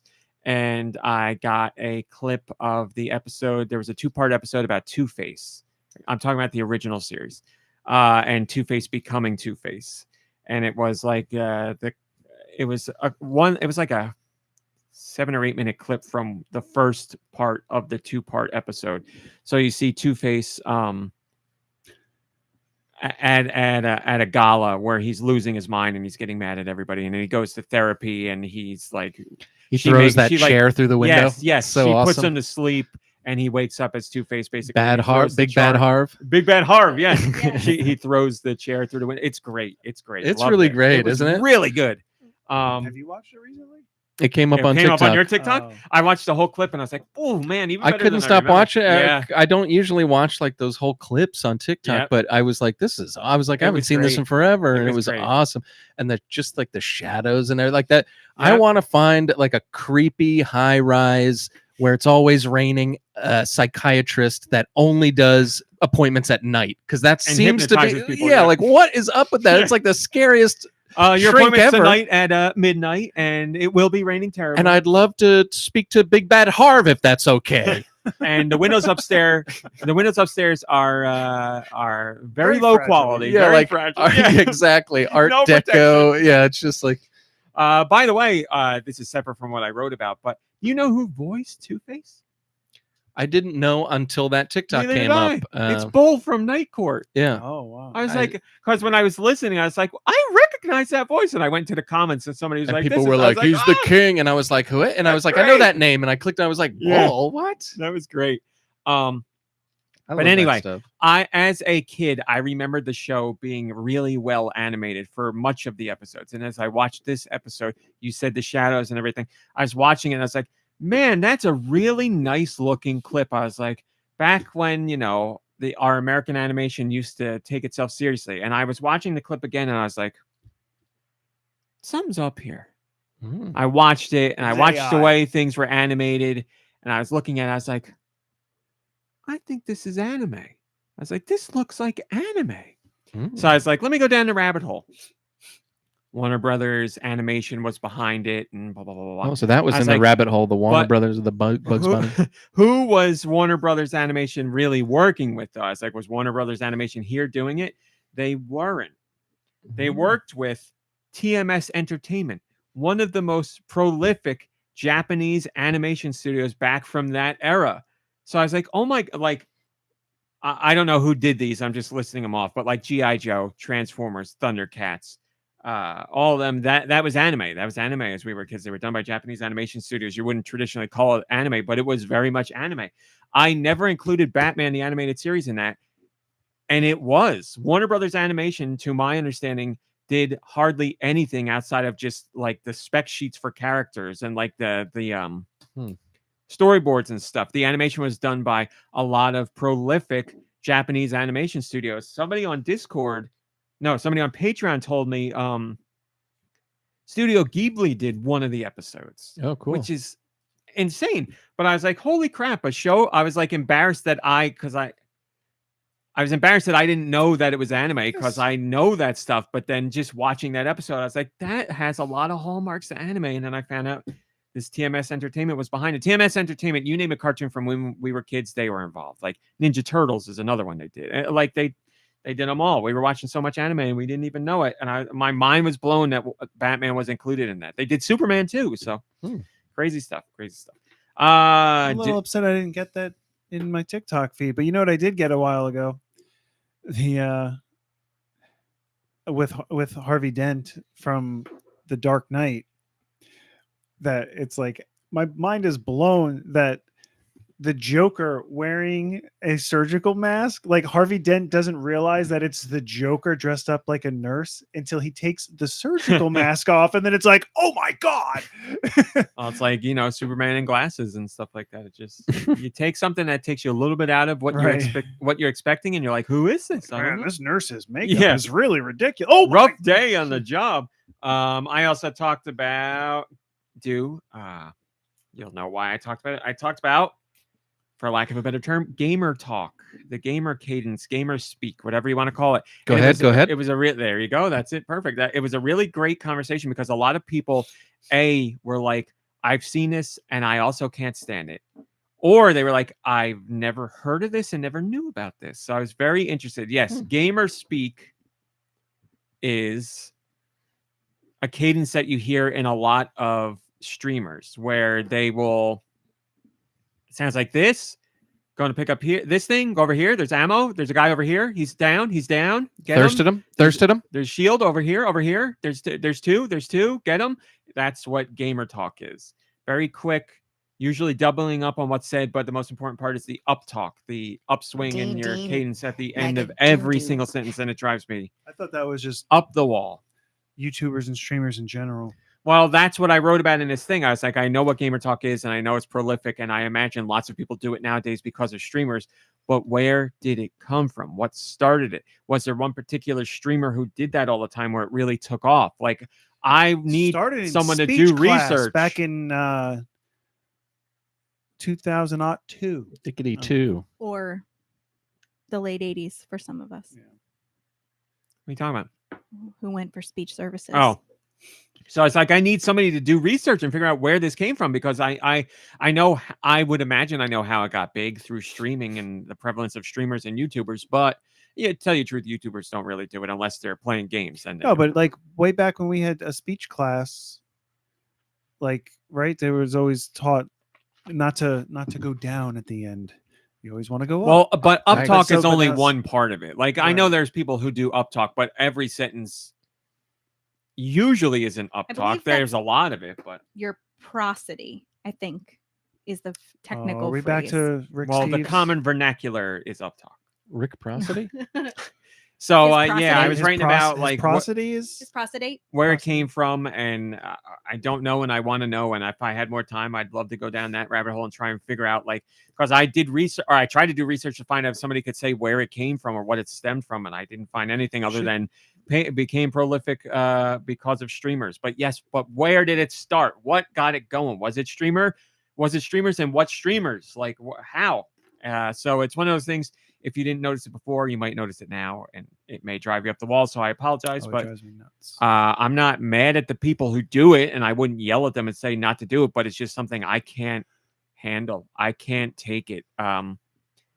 It's just, it ruins an experience for me. So I wrote about that. And last, but certainly not least, I finally pulled the trigger on something that I've been wanting to do for a very long time at GoNintendo, and I was too nervous to do it, and I was just like, let's just do it, and whatever. I started something called GN Expansion Pack. It is a weekly feature on Fridays. Every Friday, unless there's an embargo for a game review or something like that, every Friday we will have a feature on GoNintendo that is not related to Nintendo. Oh, boy. It could be about video games in general. Or whatever the hell. It could be about anime. It could be about wrestling. It could be about movies or music or TV shows. It could be about whatever. It could be about gaming. Just There goes the neighborhood. So I finally started off. Thank you to Video Cookies for putting together the logo for me. But I put a lot of heart and time into this debut feature. Thank you to everybody who's been supporting it. It has gotten a decent amount of traffic, so that's good. And I was worried about pushback about like Nikki Hill was pretending or maybe being serious about, where people are like, here we go, it's gonna be all this and not Nintendo Sorry. anymore. That's not the case. But the debut feature was the I want to go with the verbiage that I actually used. So the can't miss anime of 2024 so far. So I did a little explainer about GN expansion pack at the top. Is it just a top 10 list? It's not a top 10 list, it's a top 8 list. Oh. But it's of the But does it anime start that with a I would say is completely can't ridiculous miss. Paragraph of like anime started back in, but like, is it one of those? That's pretty good.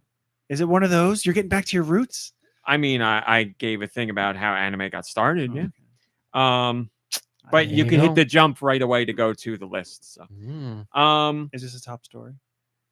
it's not a top story. No, it's a featured story. It's on the front page, featured story. It's an editorial. And you But don't have to be a Patreon subscriber to get this That content? is correct. That it's every Friday on regular GoNintendo. And I also made a point to say on Patreon to the Patreon crowd, don't think this is going to take away any ideas from Patreon, because that's not the purpose of this. So Patreon content remains the same. You're going to get exactly the same stuff that I would do there. Nothing's changing at all there. This is just more formatted into a proper article. So it took a while to write, and I wanted to make sure I did the things justice that I wrote about. And I made a point of saying, if your anime isn't on this list, please don't be offended. It just means I haven't seen it yet, most likely, and I can only watch so much. Tell me about it, and if you tell me and I haven't heard of it, I'll add it to my list. But if I have heard of it and it's not on the list, I'll tell you why. So everybody's been really good about it. And don't worry if your anime is not on the list, because it definitely means he hasn't seen it, because he hasn't come across an anime that he doesn't that's like funny yet. because I have an equal list of anime that didn't make the cut. I have 8 that I didn't put on this list and 8 that I did. Now, is the criteria just anime, or Anime. does it have to be like a show or a This movie is or like our sales post. This is the can't miss anime of 2024 so far. So it has to be an anime that at the very least had a new season in 2024. So that means TV show. I mean, obviously that's what you're season saying means. not a movie, But yeah. like, are movies that are Japanese animation called anime? I mean, it's still anime. Yeah, I wouldn't. I would differentiate it as like an anime movie, sure. But Okay, all right. yeah, I'm looking at TV series. TV only. So all I need to know, there are anime. Where is Frieren on that top 8 list? Well, it's in no particular order. Was Frieren 2020? This is not a top 10 list. It's a no particular order list. Frieren is a 2024 anime, and I will tell you, Frieren. Why is it not on the list? I didn't say He it was didn't on say the it list. yet. I didn't say it wasn't on the list. Even I'm listening. I did start off the paragraph about Frieren by saying, while this list was put together in no particular order, I'd be lying if I didn't say at least I at least slightly feel I've saved the best for last. So Okay, there you except I go. wrote that royally, so I used we instead of I. But Mm. anyway, yes, Frieren is on the list. I mean, what does it matter? I can say what's on the list. Oshinoko is on the list. Solo Leveling is on the list. One that you may not have heard of, Too Many Losing Heroines, is on the list. It's very outside of what I would normally watch, but I heard good things about it. The story interested me. I checked it out. Do you mind if I Really ask like it. why it's out of the realm of what you would normally watch? It's like very romance centric and slice of life. I love slice of life anime. I don't watch too many romance animes. Nothing against them. It's such a big genre that it's hard to find a place to jump in. But I was like, it's new this year. I'll give it a shot. Really enjoying it. So that's why it's not my usual. Demon Slayer, of course, new season came out this year. Mom Brain, Delicious in Dungeon. which Mom Brain is almost finished with. Man, did you watch it too? Mm-mm. I heard it's tasty. There's a character in it that I think you'll really. Senshi? Yeah. I mean, I love Senshi too, but I just think there's something about him that would find. All right. I think he'd tickle your fancy. I mean, to be fair, everybody in the main quartet is so lovable. Chilchuck, I guess, is lovable. in Yes, his come own on. way. If he's gonna like anybody, he's gonna like Chilchuck. Uh-oh. I mean, he's Now I got to find out what my friends think of me by watching this and analyzing both characters and finding out I'm that. not saying you'd agree with Chilchuck. I'm saying you'd enjoy Chilchuck as a character. Yeah. Okay, all right. So there's a dwarf, there's a thief, there's a mage, and there's a knight. And Chilchuck is the There's thief. no chef. Unbelievable. Well, the dwarf is the chef. No spoilers, please. Sorry, that's a spoiler for episode 1. I apologize. Jujutsu Kaisen is on the list, and oddly enough, one I'm wearing a shirt for right now, Kaiju number 8 is on the list. So you can read long-winded details about why those made the list here. But yes, I figured in my mental notes about this, I said when I talk about this, Dude's going to say they're all on the list because he likes them all, but I could put together the list of all the ones I didn't include. There's shows that I like, or there's shows that I really like, but they aren't top tier. So there's plenty of shows I'm watching right now where I enjoy them, but can't miss anime. Are there any though? Like, yeah, obviously there's a sliding scale as to how much you like, but yes, are there any that you've watched that you don't like? Yes. Okay, 100%. That's all I needed. Most to know. recently, Pluto on Netflix, which I was very excited for, and I gave Pluto. If I'm giving it a scale of 1 to 10, I'd give it a 4.5. I was suffering through the final episodes, and I was really disappointed because I was excited for it, and it just did not do it for me. That's tough too, because anime usually has like 25 episodes. So knowing you're watching, you're like suffering through all 20. This was like 10 or 12. I don't remember. It's and not it's a too one. bad, It's a I one guess. and done thing. It was I just didn't care for it. The newest Code Geass, which I've talked about before, the new one, Rosea the Revolution. It's good, but it doesn't hold a candle to the original. So I'm disappointed by that. That didn't make the There's list. another one that you talked about earlier this year that I'm surprised I didn't hear on the list, or maybe I didn't recognize it. The one, I don't know what it's called, but it's like the losers of space and they fight aliens. Go Loser Rangers. Yes. Yeah, that's not good enough to really be on your top 8.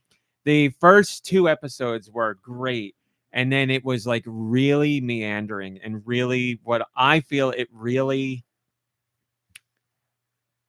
took a very long time to do next to nothing, and the things that I was interested in, it really didn't explore. Like the final episode of this season, I was like, okay, there's something I want, like I'm interested in, but all the stuff I liked that I saw in the first 2 episodes, they just kind of fell by the wayside. So I was really disappointed because I started out really liking that. Still a great intro and outro, but the show. What about Vinland Saga? That's not on your list either. Not this year. And you told me, that was older. Yeah, the newest season I think is 2023. But you liked that enough that if it were this year, you might have put that on the list. It would have been considered. It'd be on the bubble because I really liked Vinland Saga. It would. When I put together my list, it would be there for consideration for sure. But when I don't, it's tough. When I look at the ones, like there's ones on this list where it's like, that's all on there without a doubt. Kaiju number 8. Easy. Delicious in Dungeon is another one that I probably would have never watched, but heard great things. And that one's got to stay. Demon Slayer, I've always been a fan of that one. That one's got to stay. Like Solo Leveling. I really like Solo Leveling a lot. But with like Vinland Saga, I would be like, there's wiggle room for both of them. So yeah, there'd be things to fight about. Frierin's a definite, obviously. Oshinoko's a definite. But there's room. Yeah. You guys don't need to hear me talk anymore about anime. I wrote the feature. What's next week's feature about? I think it's going to be about the Playdate. So it will be gaming related, just not Nintendo related again. So look forward to a Playdate feature unless something else pops up where I'm like, oh, I got to do that. But I don't think that'll be the case. There you go. That's what happened on Patreon this week and our special launch of a GoNintendo feature. By the way, if you guys ever wanted to write about something, you're more than welcome to. Whatever you want. I have not, Roth. Roth asked if I've seen High Score Girl. I have heard of High Score Girl. The amount of anime on my list to watch is huge. The amount of anime on my list of things, just so I don't forget them, is even bigger, and that is on there. So if you think I should watch that one, give me your elevator pitch. You could leave it in the Discord, and I'll check it out. I'm always down. I'm coming to the end.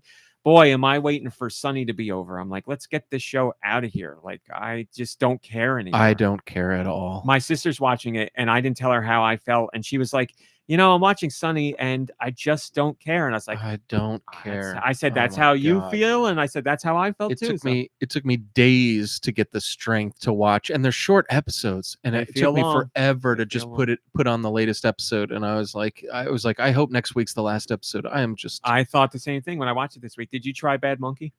No, not yet. I think you should. I'm going to. I'm going to. It's not amazing, but it is enjoyable. And with each episode, I've been like, I more know. into I it. know I'm gonna like that because I like Vince Vaughn a Vince lot. Vaughn and is the best part. And I like Nobody when else is he's bad. I like when he's doing himself It's too. Vince and Vaughn you doing can tell, Vince Vaughn. Yes, Yeah, so there's gonna nothing like like uproariously funny about it, but there is the Vince Vaughn that I think we both expect Yeah. the same thing, where you get it and you're like, just little quick quips here and there where you're like, I'm I not like it. putting it off for any Yeah. because I don't want to watch it. I do want to watch it. I was just kind of being lazy. I've been playing some games this week too, and all that kind of stuff. So it's I'm only going because I'm on the treadmill, so I always Yeah. got something to watch. But it's good. It's good. All right, let's do some news, Mom Brain. What if I said no? And the show comes to a screeching halt, like right now. Finally! Oh, thank you, Mom Brain. You're gonna have to stop making me coffee during this podcast because I Now you think have to coffee pee? makes me pee, unlike anything else. Like It's a diuretic. I do have to pee really bad. I've been fighting it, but Why don't you just go? because we're just Because starting if he- news. Leaves. Why It don't comes I to a tell everyone, screeching halt. About my face being torn to pieces? No, we have too many offshoots. Okay. Too many, you want to do the first news story? Sure. You going to do it over there, or you want over here? over here, over there. Unless somebody else would like the honor. There you go. I'm okay. Thanks. I'll be. as I've quick been as I can. honored enough. Nikki, would you like the honor? I don't know what we're doing. Go ahead. Ooh, hey guys, do you remember Kit and Krista? I do. Dark Gary all the way. They're no longer Nintendo employees. Oh no. Yeah, it's been a while, I think, since that's not the news story, but it's been a while. It's been a while. So former Nintendo employees Kit and Krista discuss why Nintendo rejected achievements on the Switch. Oh. So achievements being like when I played The Last of Us, it drove me bananas. There was like stuff that would come up and it would be like, here's a trophy would trophy, pop here's a up, this, yeah. and it would. Congratulations. you could always Let's do take better, you out of your probably. experience. Yeah, that's what it was for me. It just takes me completely out of the whole experience. It's like during a movie when like the person in front of you starts talking. You're like, stop! Oh my god! I went to the movies yesterday. Somebody moved. Did you know what movie you were going to see when you ordered the ticket? Werewolf? Okay. Yes. And was the date correct as well? Yes, I bought it in the theater. But I sitting in there. There's not a lot of people in the theater. It was a matinee. People got up and moved to a different seat just as the movie was starting, and the movie starts and it's dead quiet. And they sat in probably the loudest, squeakiest, Oh God! vinyl rubbing chair in the entire place. All you heard was like, That's horrific. I'm Hear "Are the you butt cheeks settling in. Yeah. I was And like, I would be like, "Bruh." it's just as bad to be the person who sits in it. Like and once you, But like you just got up to sit in another chair. How about you just get up and sit in another because you're chair? already embarrassed. You have the lion's share. The lion's chair. The lion's share. And it was roaring. All right. Sorry. So here's the deal. We know Nintendo does their own thing. It's part of the reason why we love them. But there's big discussion around the use of achievements or the lack thereof on Nintendo systems. So Kit and Krista, on a recent episode of their podcast Nintendo Minute, I'm back. talked about why we want the achievements were tea. never We want the incorporated on tea. the Switch. And Ramit's here to tell you a little more about that. Thanks, Mom Brain. My pleasure. No more tea. He's going to have to pee again. Yeah. Swish. Right? There we go. That's what I was waiting for. So yeah, they got their podcast. Krista said, we definitely brought up achievements at times, especially for very big online games like Splatoon, for example, or a Mario Kart. It'd be cool. Mario. What about one day having those achievements? But it's like, no, because Nintendo's so focused on this No. idea, we don't want to make anyone feel less than or more of. And then Kit said, well, it's also a classic thing, like somebody else has done it. So we need to come up with a different way to do it if we want to do it at all. That's, yes, so Nintendo. They don't want to copy their competitors, but they also have a sense of like, no, everyone's equal. We're equal opportunist gamers. I think they also see it as like, this is a pure way of experiencing a game. Like this is not a pure way of experiencing a game. Like you're rushing through it or only focusing on this thing. Like that's not how you should play a game. So yeah, we talked about this a little bit last week. It's very much what you would expect from Nintendo. They want everybody to feel good when they're playing the game and not worry about like, oh, they got this achievement and I'm not good enough to get that achievement. And also Nintendo wants you to enjoy the game for what it is rather than superfluous things that they throw in there, like collect 20 bananas and you get the banana achievement or whatever. So not really surprising news and what many expected, but it's nice to hear former Nintendo employees actually tell us, yeah, you guys were spot on with that. Well, now we know why they were former Nintendo employees, because they keep spilling all the juice. I wonder like how Nintendo feels about that, because they like their whole podcast and everything they do is based on their time at Nintendo, and I can't imagine Nintendo being happy about they signed NDAs, I'm sure. But I can't imagine that that's a lifetime thing, right? Like there's probably, what do I know about this stuff? But I would guess there are a couple of things they're never allowed to talk about forever. Yeah.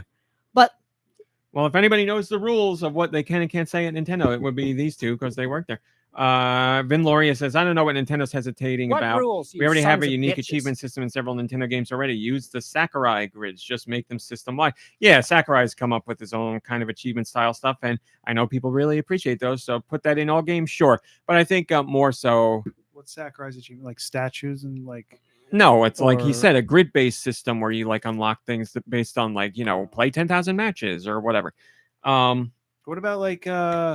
I think that era is unlocking kind of things in games, like you unlock soundtrack tracks and stuff like that. Like that's kind of an achievement. It's just not labeled as an like it's an award or a prize. It doesn't count unless you get that little notification saying you need that little adrenaline hit, the little blip.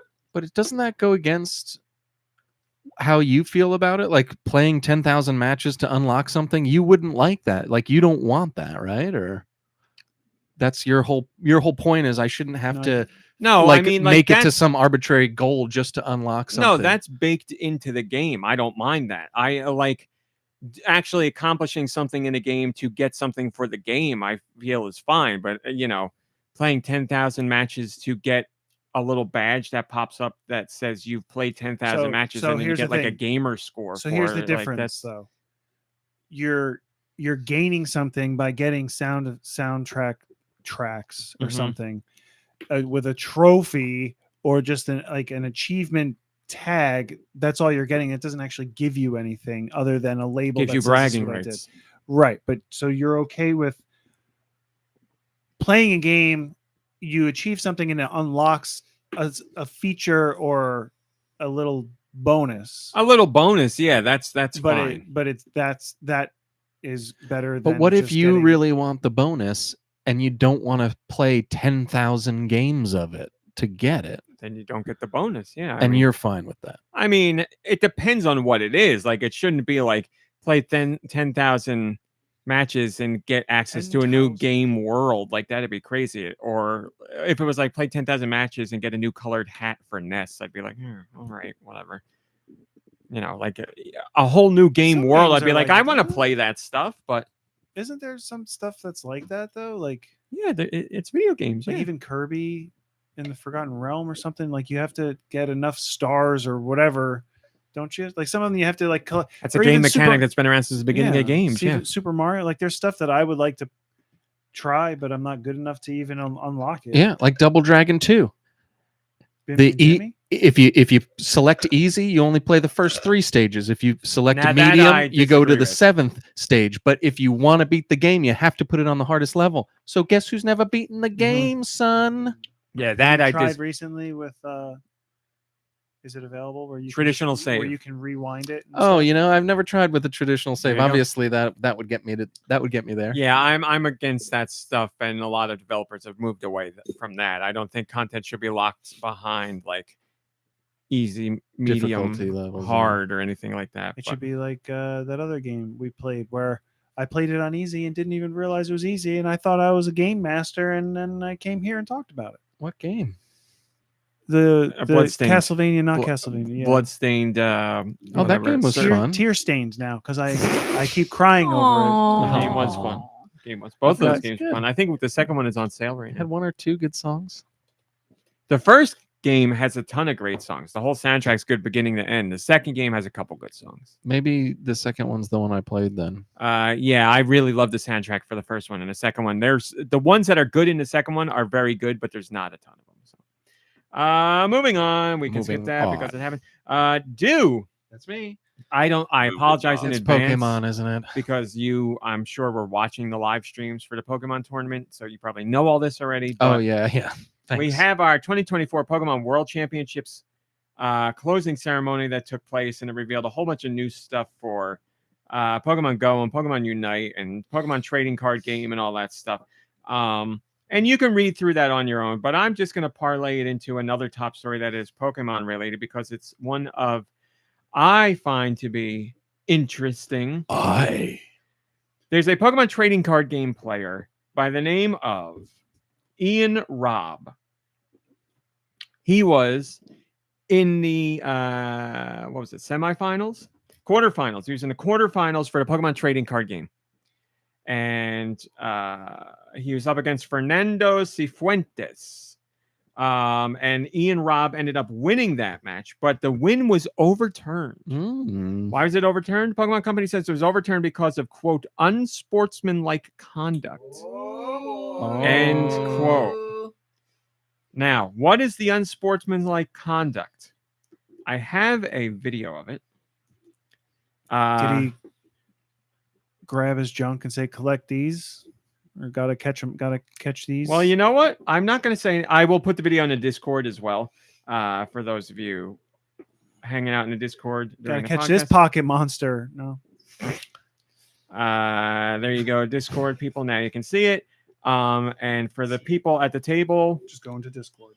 Oh, no, he said feminist propaganda. he didn't didn't say he? anything. No. Here you go. This is it. This is what happened. All right. Is this where we're supposed to be looking at? Oh my God, I'm so sorry. Oh dear. They were watching a video of Sonic. That's funny. I was like, Okay, man, I've never ready? heard of this Here you game. go. Oh yeah, it's the rolling the dice. You shake the dice before you roll it. I don't see what the. Now that's where the debate lies because Well, I mean, he did a gesture that, yes, looks like rolling dice or shooting dice, but it also looks like the universal gesture for, as John Cena would call it, the 5-knuckle shuffle. well, yeah, but Oh, who's is that what the 5-knuckle shuffle was all about? In the Attitude Era, that's what it was, or Oh. in the Ruthless Aggression Era. had no apologize. idea. I knew that. You Ruthless. knew that? They changed the name when we were watching. I thought it was like 5-knuckle. You're gonna get punched. I thought it was because he waves his hand in front of his face and says, "You can't see me." I thought those were the 5 knuckles. Just like the STF used to be called the STFU. Well, that I knew. Oh, It was sort of like when you told me the You've- meaning behind Who Let the Dogs Out. I was like, no.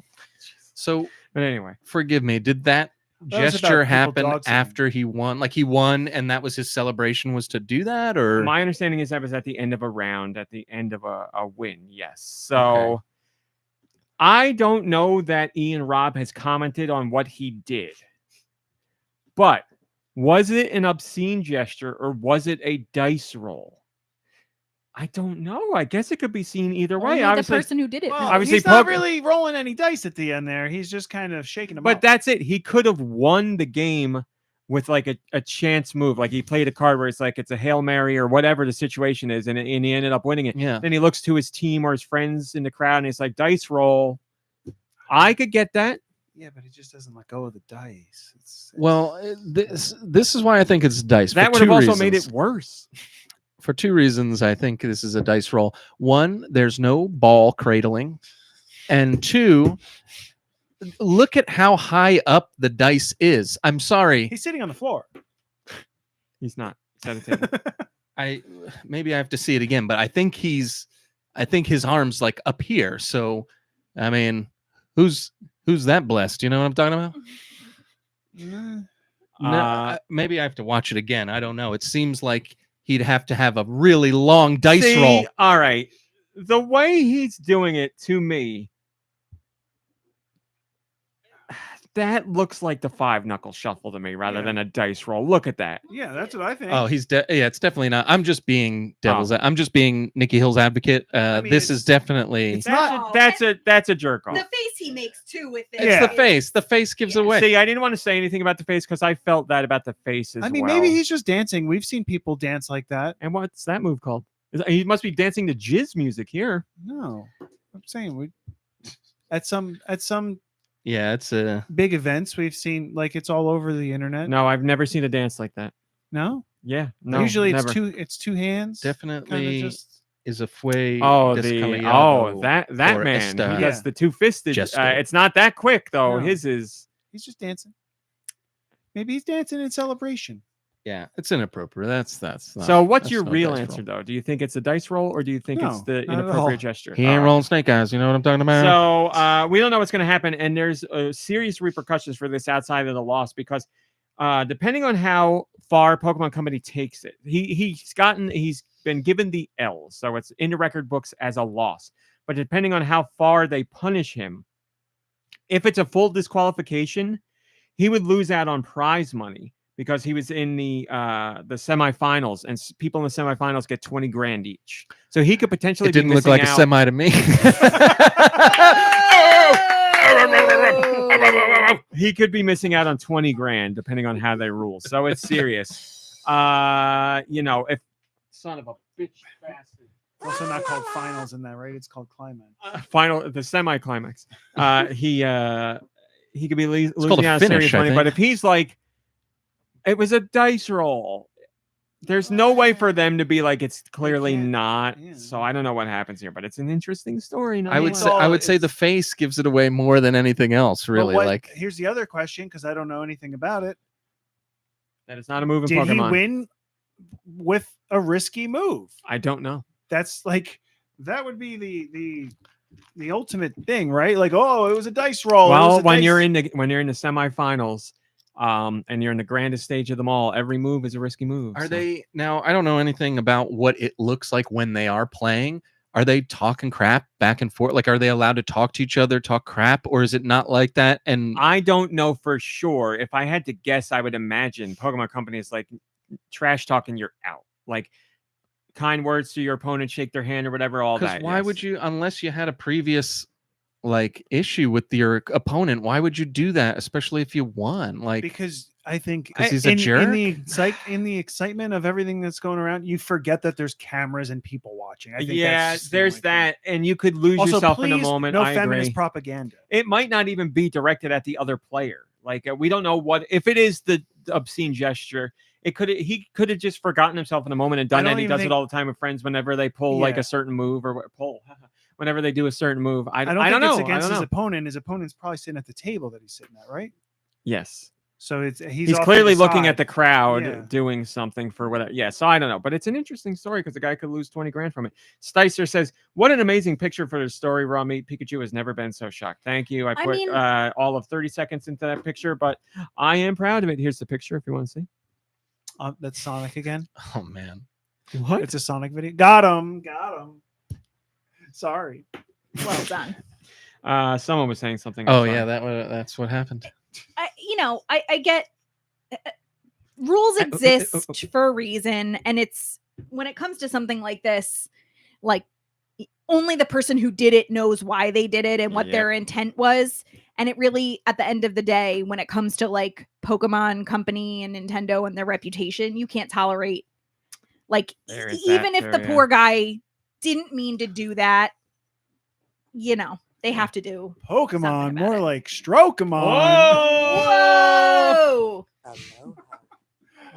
Hello. Hey, everybody! Enjoy your week. That's really funny. Do you know why that's extra funny? Why? The Pokemon Championships took place in Hawaii. Very true. All right, moving on. If you're in Europe and you have a Switch Online account, sometimes Nintendo offers free game trials of the full game. Well, not this week, baby, because you got 4 games. This is the mega game trial. So if you're a Switch Online member, you can play all 4 of these games in their entirety at no additional cost. What games? Until August 25th, you can enjoy the Nikki Hill favorite, Tetris Effect Connected. You can play Power Wash Simulator. So what is today's date? The 23rd? 24th. 24th. So you got one more day. You can play Enter the streamers. Gungeon, and you can play Cassette Beasts, all highly regarded games, all multi-million sellers. So again, if you have Switch Online and you're in Europe, you can play all 4 of these games from beginning to end Hey, if you're until listening August 25th. Also, remember, save data from those games can be transferred over to the full game. So if you decide to purchase it afterwards, you can do that and pick up right where you left off. If you're listening right now, as in right this second, Saturday, whatever this is for you in your time zone, go get Tetris and be part of the weekend challenge before time runs out on August 25th. There you go. Aussie McBucket says, this is awesome, but why not give more time to play all 4 games? Since these are monthly occurrences, why not give us the month or do 4 trials per month with each week getting a different game? It doesn't seem that hard to figure out. I agree they should give you the whole month for this because it's 4 games. I'm When did it start, right there with you, Aussie McBucket, at the beginning of the month. Or at the beginning of the week. Oh, so you had a week to do it. Oh, about a week. We also had a Nintendo Direct this week. First of its kind Nintendo Direct. Never before happened. Will likely never happen again. We had a Nintendo Museum Direct. It was guided by none other than Shigeru Miyamoto. Oh, I know that guy.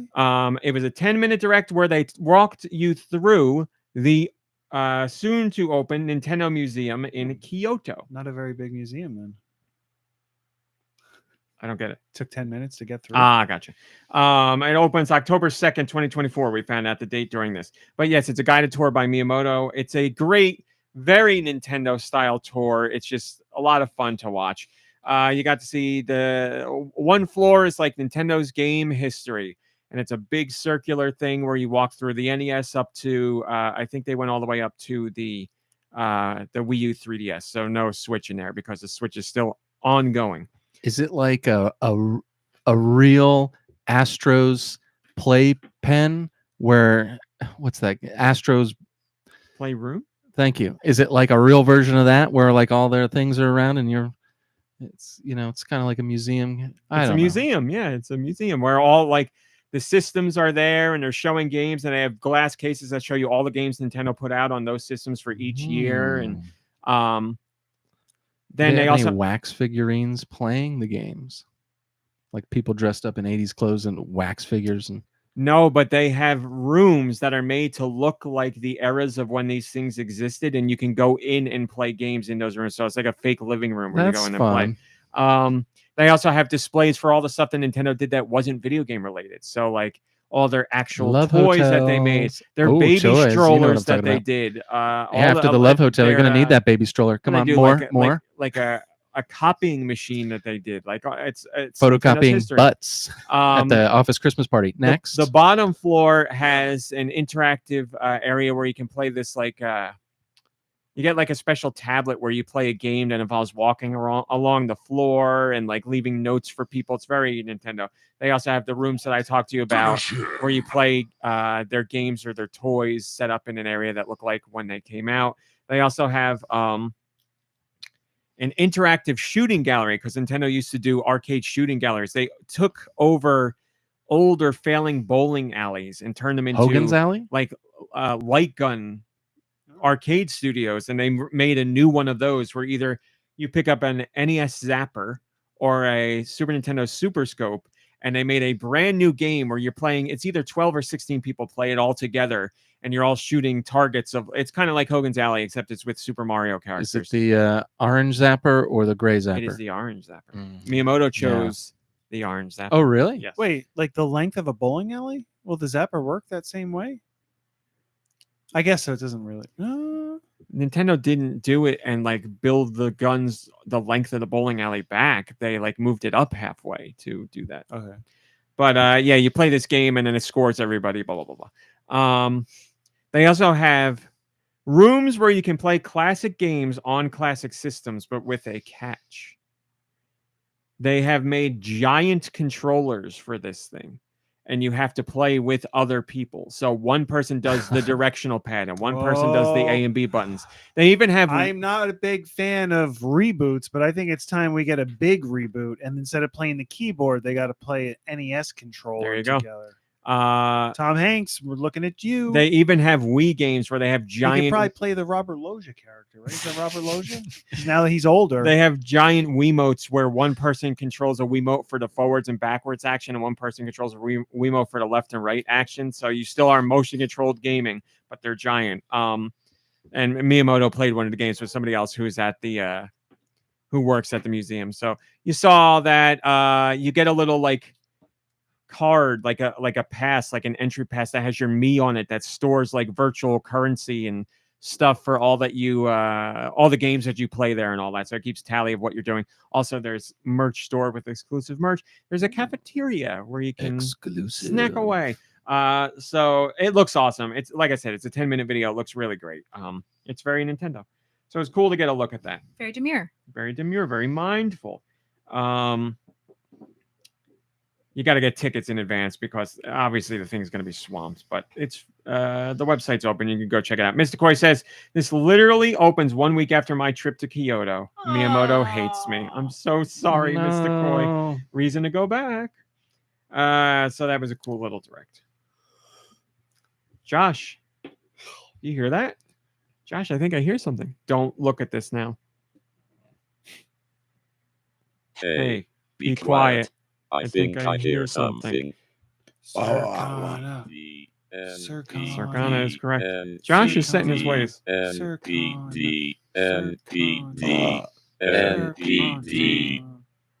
Is that what I sound like? What were we calling Matt? Thank you, Josh. What were we calling Matt Piscatella? Pissmaster. Pissmaster, that's it. Pissmaster is back with his new sales I bet details. he would love to know. All right. that. I know you will listen. We're going to do this again, guys. You too. We're going to go through it slowly. You did great, by the way, last time. You were okay. You Okay. recited it all perfectly. Oh, okay. Thanks. This is the United States, I've been there. July. I've heard of that month. Physical and digital. I don't know what that means. But remember, Nintendo's digital numbers are not included. All systems. That's what we're looking for here. So, Mom Brain, we will start with you. And music, please. Well, don't start with me. Let me. Oh, I guess I could. Let's go with.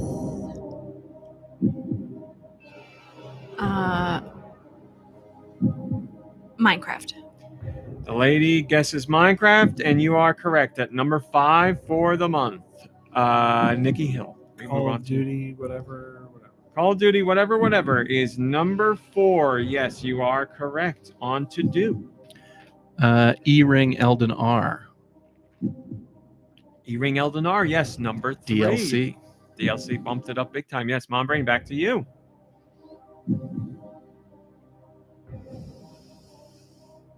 I'm going to say Harry Potter. Harry Potter, Hogwarts Legacy. Number 7, yes, correct. Nikki Hill, back to you.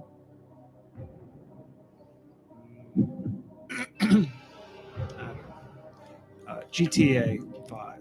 The man guesses GTA 5. I do not see it. I'll double check, but I don't think so. No GTA 5. I'm so sorry, Nikki Hill. And now it's over to do. Rat Hat Redemption 2. Rat Hat Redemption 2. No, that's it. And because of the way the round went, Mom Brain, you won. Congratulations. Whoa, you know what I would have guessed? Sure, give me one more. Great job, guys. FIFA. Yes, that's on here, even though it's not FIFA anymore. Number 20, counting down to number 1. Ghost of Tsushima, The Crew Motorfest, Rainbow Six Siege, UFC 5, Sea of Thieves, Luigi's Mansion 2, Tekken 8, Helldivers 2, Mario Kart 8 Deluxe, Mortal Kombat 1, and now we're in our top 10. Spider-Man 2, EA Sports FC, which is what FIFA is called now, MLB The Show 24, Hogwarts Legacy, Nintendo World Championships NES Edition, Minecraft, Call of Duty, E-Ring Elden R, and EA Sports MVP Bundle, followed by number 1, EA Sports College Football 2025. People have been waiting for a new college football game for a very long time, and this sucker stormed the charts like none other. So sports dominated in the United But States. what do the for July. socks look like? I don't have it, so I can't answer. I don't know. 771,000 units of game hardware were sold. PS5 was number 1. Xbox was number 2. Switch was number 3. Usually it's Xbox 3, Switch 2. But with the introduction of college football this time around, people were too eager to get that game. People literally bought systems to play this college football game. So shows you the power of sports games. It's very fun. There you go. That's your chart. Storbers Corbin says, Anal Beads, the showdown, one place this week. Anal Beads, the showdown. Oh, MLB the show. Anal Beads, the show. Okay. I like it. I like it too. I like it. I almost want to play that game. Well, after show. We don't need to do that. Lego revealed more Lego kits. If you haven't had enough Lego yet, you got more Nintendo collaborations on the way. Officially, for the first time ever, Mario Kart Lego sets are on the way. They were revealed at Gamescom. 6 never-before-seen Lego Super Mario Kart sets have been revealed. They include Yoshi, Donkey Kong, Toad, Baby Mario, Baby Luigi, and Baby Peach. These sets were teased before, but now officially revealed. They're coming out January 1st, 2025. Wow. So after holiday. That seems On like New Year's Day, is that? Do you think that's just a placeholder? They almost always do that date and August. I don't know why Really? Lego puts out their things then, but that's almost always what they do. Huh. Can I just have to say this real fast. I was listening to some Nintendogs music, and you remember rest his soul, Comanche, when you had the Mario Kart virtual, the virtual Mario Kart thing. Nintendogs back on the DS, you can have a little Mario Kart remote control car, and you can drive it around your dog and stuff like that. They were messing with. Do you think that they were playing that, and then they were like, you know what, we should try doing this in real life, and then took a few years, and they're like, let's do this, because it's like it's uncanny. It's that's how Nintendogs came about. They were developing Duck Hunt, and they were like, "There's a dog in this. Let's have it. Let's make right. Nintendogs." Is that from your Spiders and Flies? It all comes. No, that's absolutely true. I'm actually surprised you guys haven't heard about that. No, I haven't. Famous story. So the Mario Kart kits are the Yoshi bike, the standard cart, the Donkey Kong and DK Jumbo set, the Baby Mario, the Toad's Garage, and the Baby Peach and Grand Prix set. Along with that, Mombrain and Do, more Lego Animal Crossing sets were revealed as well. Joining the Lego Animal Crossing stable is Stargazing with Celeste, Leaf's Caravan and Garden Shop, and the Able Sisters clothing shop. Stargazing with Celeste is nice. They're There you cute go. I little love Celeste. sets, and I really do like that Yeah. one because it's like a car with But a camper. No, there's no but. I Oh. just think they're cute. Also, when do you think we're going to have a Mario Kart game?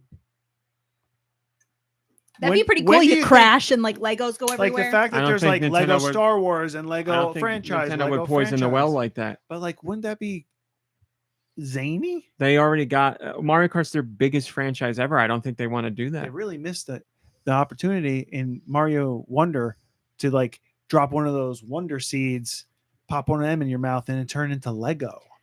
Huh? What a crossover! Well, Nintendo did their knockoff Lego Thing blocks is, all those years ago. Nintendo crossovers go both ways. That's why it's crossing, right? You Yeah. cross back and forth. Lego Bilateral and Nintendo crossover. together, they both get the No, other but it's side. just Mario or Nintendo going over to Lego. to make Lego sets. Yes. but we need Lego to come back into the Nintendo So go play world. Minecraft, or I mean, go play Hmm. Fortnite. That's still not Nintendo. What are you It's on talking about? Nintendo.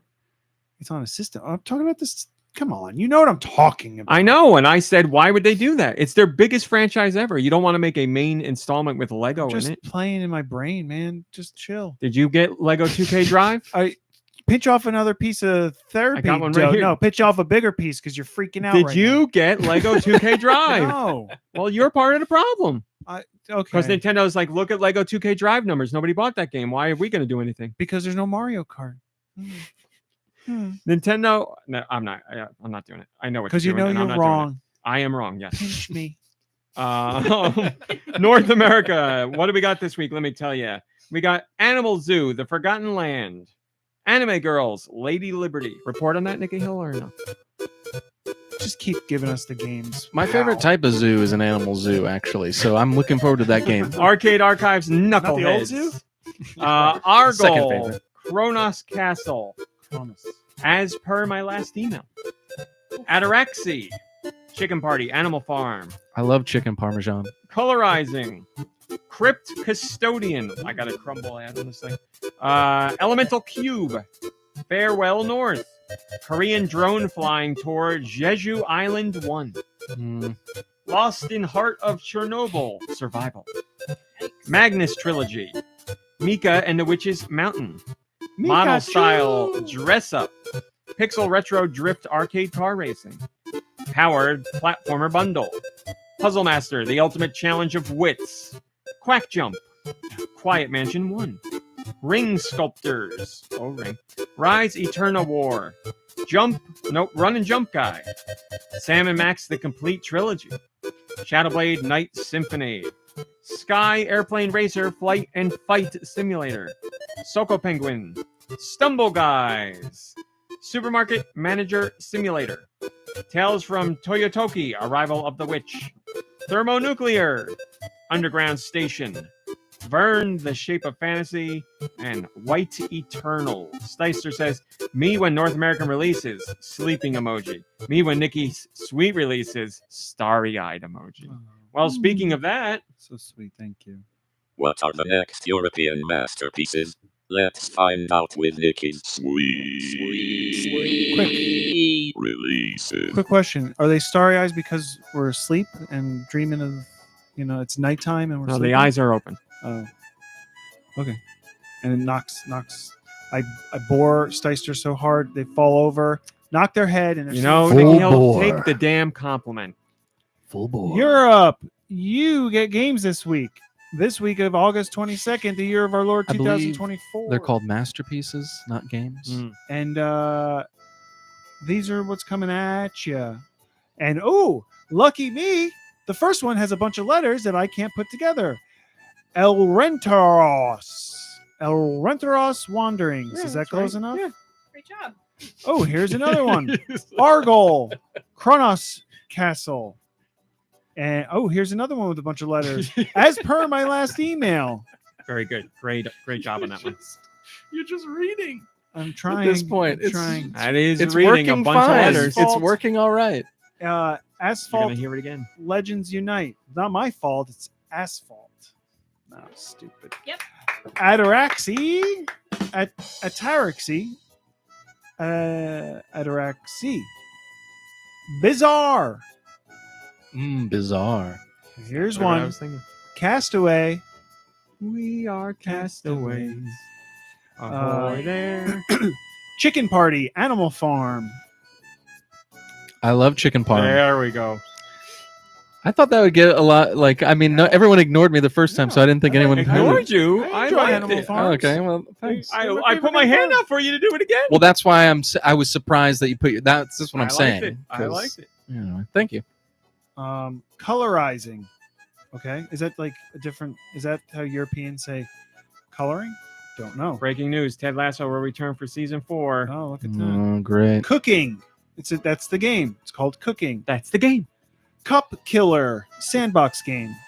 Man, names this week, huh? Cyber Mission. Now that's a game name. Woo. DCK Doc Chess King. I think they're trying to get me to say something inappropriate with that one. Dadish Collection. What is that? Is it collection Some of Dadish? platformers. There's a couple 2D and one 3D. Okay. Nothing to do with fathers. It's not? No. Oh, I thought it's like, he's not really my dad. He's my mom's new husband. He's dadish, I guess. No. That's what they used to call stepfathers, daddish. Yeah. Mhm. I was hoping that's what they call them now. We've evolved past stepfather to daddish. Well, we'll have to wait he's till the daddish. end of the show to find out if Oh. it's actually true. Energy Lab. Exit Station 7. Farewell North. Sorry, what were we? Every time you do this, you stop because you don't know what I'm doing, and then you read the next game. Well, you're applauding me for this? Hentai Girls Paris Romance? You're the hentai correspondent. Yeah, so We're looking for your input, I'm and waiting so for are my the review girls. copy. Korean Drone Flying Tour Jeju Island 1. Ho ho, Jijo. Jeju. Lunar Nightmare. Mangvania? Is it That's supposed how to it's written. I did not do this list. Mang- and I don't, it Manga- might be manga- Mangavania. Mangvania? Mangvania 2. Mangvania. Mika and the Witch's Mountain? Maybe. Micah? We don't know. I don't know. Murder is Game Over. Streaming Death. See, it's a ridiculous title, but I want to know more. Murder's Game Over. Streaming Death. Streaming Death. Mute Crimson DX. My Lovely Empress. There's also the whole, I guess, My Lovely series, You eh? get all the lovely games in one lovely package. Parking Jam. Quiet Mansion 1. Rack and Slay. Rack. Slay. Round.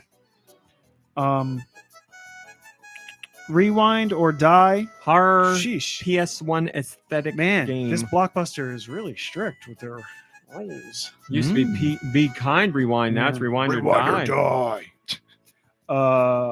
Ring Sculptors. Rise, Eternal War. Right. Run and Jump Guy.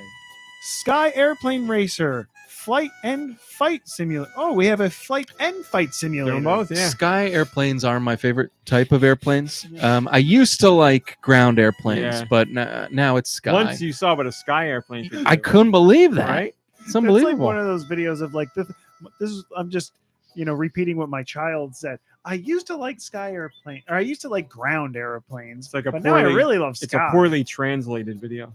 Watch the sky airplane as it takes off the ground. Stumble Guys. Tales from Toyotoki. Arrival of the Witch. The Serena Expedition. Thief Puzzle. Turn to Mine. Vern, The Shape of Fantasy, and White Eternal. I feel like Any comments, sir? I feel like I did a relatively good job with this list, but very few of these things made sense to me. So is that Vern game the sequel to the Ernest game? You know what I mean?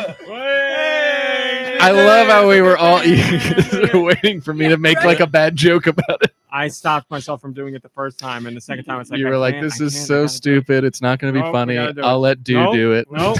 What I was like that- it. What was that clip? Have a Booger lips. have a bumper sandwich, booger lips. I think Uh, It's booger that lips is a line. great, great insult. It really is. and so we have one comment from Steister. Steister says Nikki Hill bringt ons outage des Deutsch Is that what I sound like? releases. Yeah. Yay! Which translated is Nikki Hill always brings us the sweetest releases. There you go. Oh, For Dolce Release. our last top story, this is so Nintendo it hurts, and I couldn't love it more. When Nintendo was making The Legend of Zelda Tears of the Kingdom, they had a lot of things to keep in check. There's a lot of moving parts in that game. There's a lot of stuff going on. This thing's got to connect to this thing. This thing's got to be able to kill this thing. This thing can't touch this thing, or this happens. There's a lot going on. And Nintendo's like, boy, is this game hard to make. We need a way to make sure we address the most important things in this game that have to get fixed.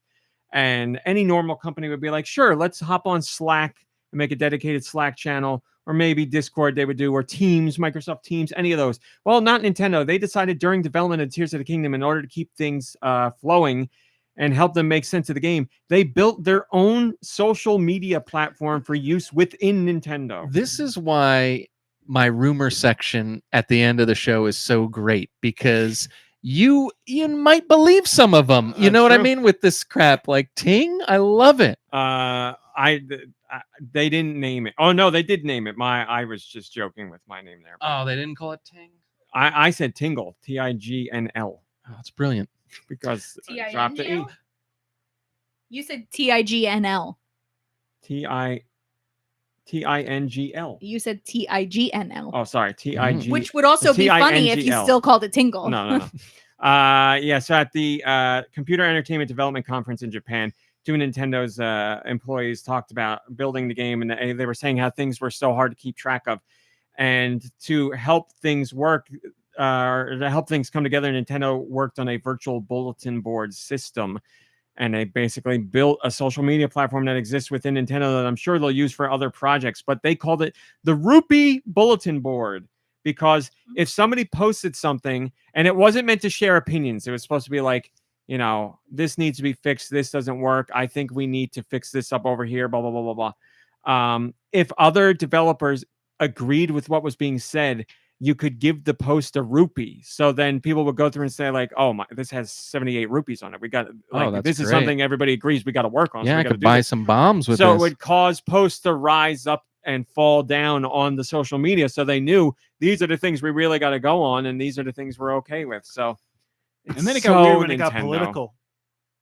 Oh, well, Nintendo said. and then some people started getting hacked, and there were bots posting like, hey, looking for a good time. Nintendo's developers made a point of saying this was not for sharing opinions on facts. This was just about sharing facts to help the game get made. And they also instated a no argument rule. Ooh. So rupee distribution was meant to only signify suggestions that conversation had merit to them, not to be like, as people use social media on other platforms. And so, but then it got weird when like some people were posting things that said like, I may be 42, but I'm still cute, right? And then posted a picture of themselves. People started posting things on the Rupee Bulletin Board marketplace, like this old bench from Hyrule Castle, $50. 50 rupees. So sorry, 50 rupees. Pictures of Tingle, and they said, feeling cute, might delete later. Yes. Also, the picture with the post minus the link that I added in actually shows you what the Rupee Bulletin Board service looked like. So looks very Facebook-esque, but what a cool idea. And it helped them make the game. And like I said, we don't know for a fact, but I could imagine two things, and both of them would be very Nintendo. Nintendo would use this again for other projects and just change what the rupees were for the game. So, Mario to be coins or whatever. Or Nintendo will never use this again. So they'll never use it again, but I think that's great. And I love your name. I love Tingle. I think is a great name for perfect, like right? Perfect. a platform like that. I think it's great. You drop the E just as social media things do nowadays. It's all right there. It's great. That's it. Mom Brain. Yeah. What have you been playing? Penny and Flow. How did it go? It's great. No complaints. Hi, Kalas. Good to see you. Hi, Laxter. Good to see you. Hi, Colma. Good to see you. Hi, Stillbird. I think I said that already, but hello, everybody. I haven't been. Hi, how are you? Anything else there, Chief, or no? I don't think so. Okay. Nikki Hill, what have you been playing? The neighbors are having a field day. They're running in our yard. They're running across the stream in the other yard. The dogs and kids and everything. It's a wild time out there. Okay. People and they're outside. I played some Tetris. They're gonna find a snake. Tetris Effect. Solitaire. Yeah. I think that's it. And then I played a little Emio. We will save that to all talk about together. Emio's Pizza. Okay. Do? That's me. I played some Animal Crossing New Horizons. I, of course, last week forgot the fireworks again. Tomorrow's the last fireworks show of the I'm gonna summer. text you to remind you. Yeah, please do. But today was the third out of fourth summer bug offs. There's going to be one next month as well, but I had time to do the bug off today. Caught quite a bit of bugs. And then let's see, Fortnite's Still fun. I was able to just this morning level up enough to get enough V-Bucks to buy the battle pass. Oh, so good for you. Good for you. Nice. bought the battle pass, and now Did you buy it from your phone or in game? all in game. All in game. That's I fine. wasn't even It's- thinking about the phone thing. It's very, very cool that they finally did that. But What's that? You can connect it to your cell phone. no, now they just have a website that you can go to see what's new in the shop, and you can buy stuff right from there. You don't have to go in the game and to see what's new to buy the stuff. Obviously, you need to log in with your account if you're going to buy stuff on your phone, but it's all right there, and you can preview. It's so helpful. I'm surprised it took them so long to do. Yeah, that's a good point. But anyway, So yeah, it's a lot of fun. Still playing it. Played the MEO demo or the Demio, which we will talk about later. And then I was looking for some new things to play. I've got Game Pass for the month, as I talked about. Nice job. Thank you. I had to pause and think about it, as you could tell. But yeah, so I downloaded a whole bunch of things, and as far as and I tried a whole bunch of things, but as far as what I gave an actual shot to that I would even have grounds to talk about, there are two. I tried out Star Wars Jedi Survivor yes. because I enjoyed Fallen Order, the previous one in that franchise. And I started playing this one, and it's this, it's kind of the same thing. It's got really, it looks nice, and the music is really great. But it just, I don't know, it wasn't grabbing me like the first one did. It's very similar to the first one, and it's kind of, I was never really into the story as it was, so the story is kind of a little lackluster, and the gameplay is frustrating for someone like me. This is how the first game was, but it's one of those games where you go through, you fight enemies, you kill them, but if you save your game, all the enemies come back. You'll get your health back, but the enemies come back, and you might have to start kind of over. So it's challenging, which a lot of people like. But for me, it's challenging in a way that I find not fun for me personally. What was the first one? Jedi Fallen Order is what it's called. But yeah, I'm not going to go back to it myself.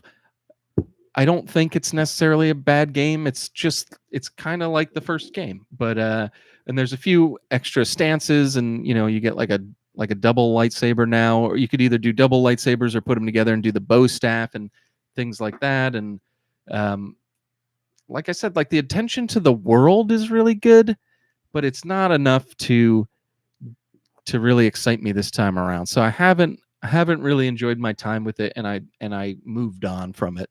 But it could be for you. If you're a big enough Star Wars fan, you might like it. For me, it was just like a gameplay challenge thing, and it was very samey. And it made me feel similarly to that Lord of the Rings Shadow of Mordor game, where I really liked the first one, and then the second one came out, and improved on some things, but at the same time, it didn't feel any different. It didn't feel any different to me. So it kind of had that going for it, or not going for it in my case. And then last but certainly not least, I've been sticking with this game called Planet of Lana. Oh, the cinematic platformer. It's a cinematic platformer. Have you played it? It seems like something you would like. I was very hyped for that. I don't know if it came out on Switch yet, or it is coming to Switch, but yes, I played it on Xbox. It's right up your alley. So I'd imagine you liked it. Is there something about cinematic platformers where they all have to be exactly the same? It's I just feel like it's all the same stuff. It's not that it's bad. It's a beautiful looking game.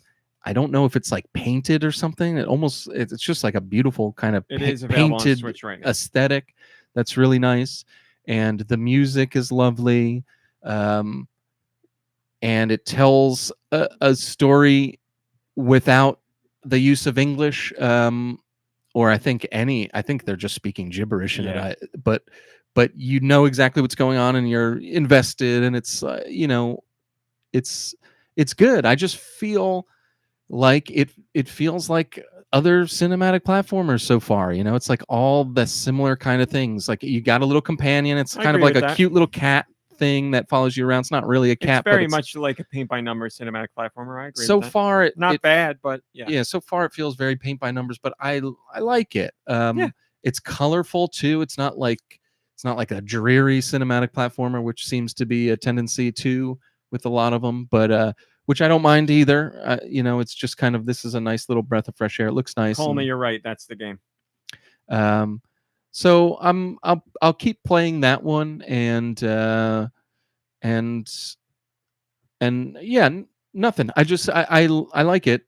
It just feels derivative, which is, I liked it too. I felt the same way. It's not a bad game by any stretch, but it's not doing anything where you're like, oh, this Yeah. is trying something new, or at least giving us a different kind of feeling or anything. But it's not a bad game. No. but I can't use that as a knock against it because it plays well and I like almost everything else about it. And you know, I was gushing about Still Wakes the Deep last week, and that's pretty much derivative of those styles of games. It just does it really well as in its own right. So yeah, I'm gonna keep on trucking with Planet of Lana, and then if there's still time, I've got until the 10th. If there's still time, I might play I don't know how long the game is or if I'll even get into it. But that game that you were talking about, Dungeons the of Dungeons of yeah. Hinterberg. I got to make this week the week I play that because I'm very interested in Yeah. that.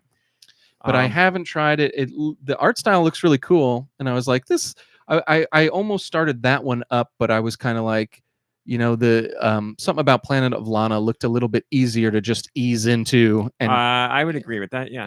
you know, so I figured I would do that. But yeah, so that's kind of what I've been playing this week. Thanks for hearing me out. Mhm. And RMC, take it away. With Planet Alana, like I felt the same way. You described pretty much exactly how I felt. Like there's a cinematic platformer called Lunark that's made by the guy who just did Castaway.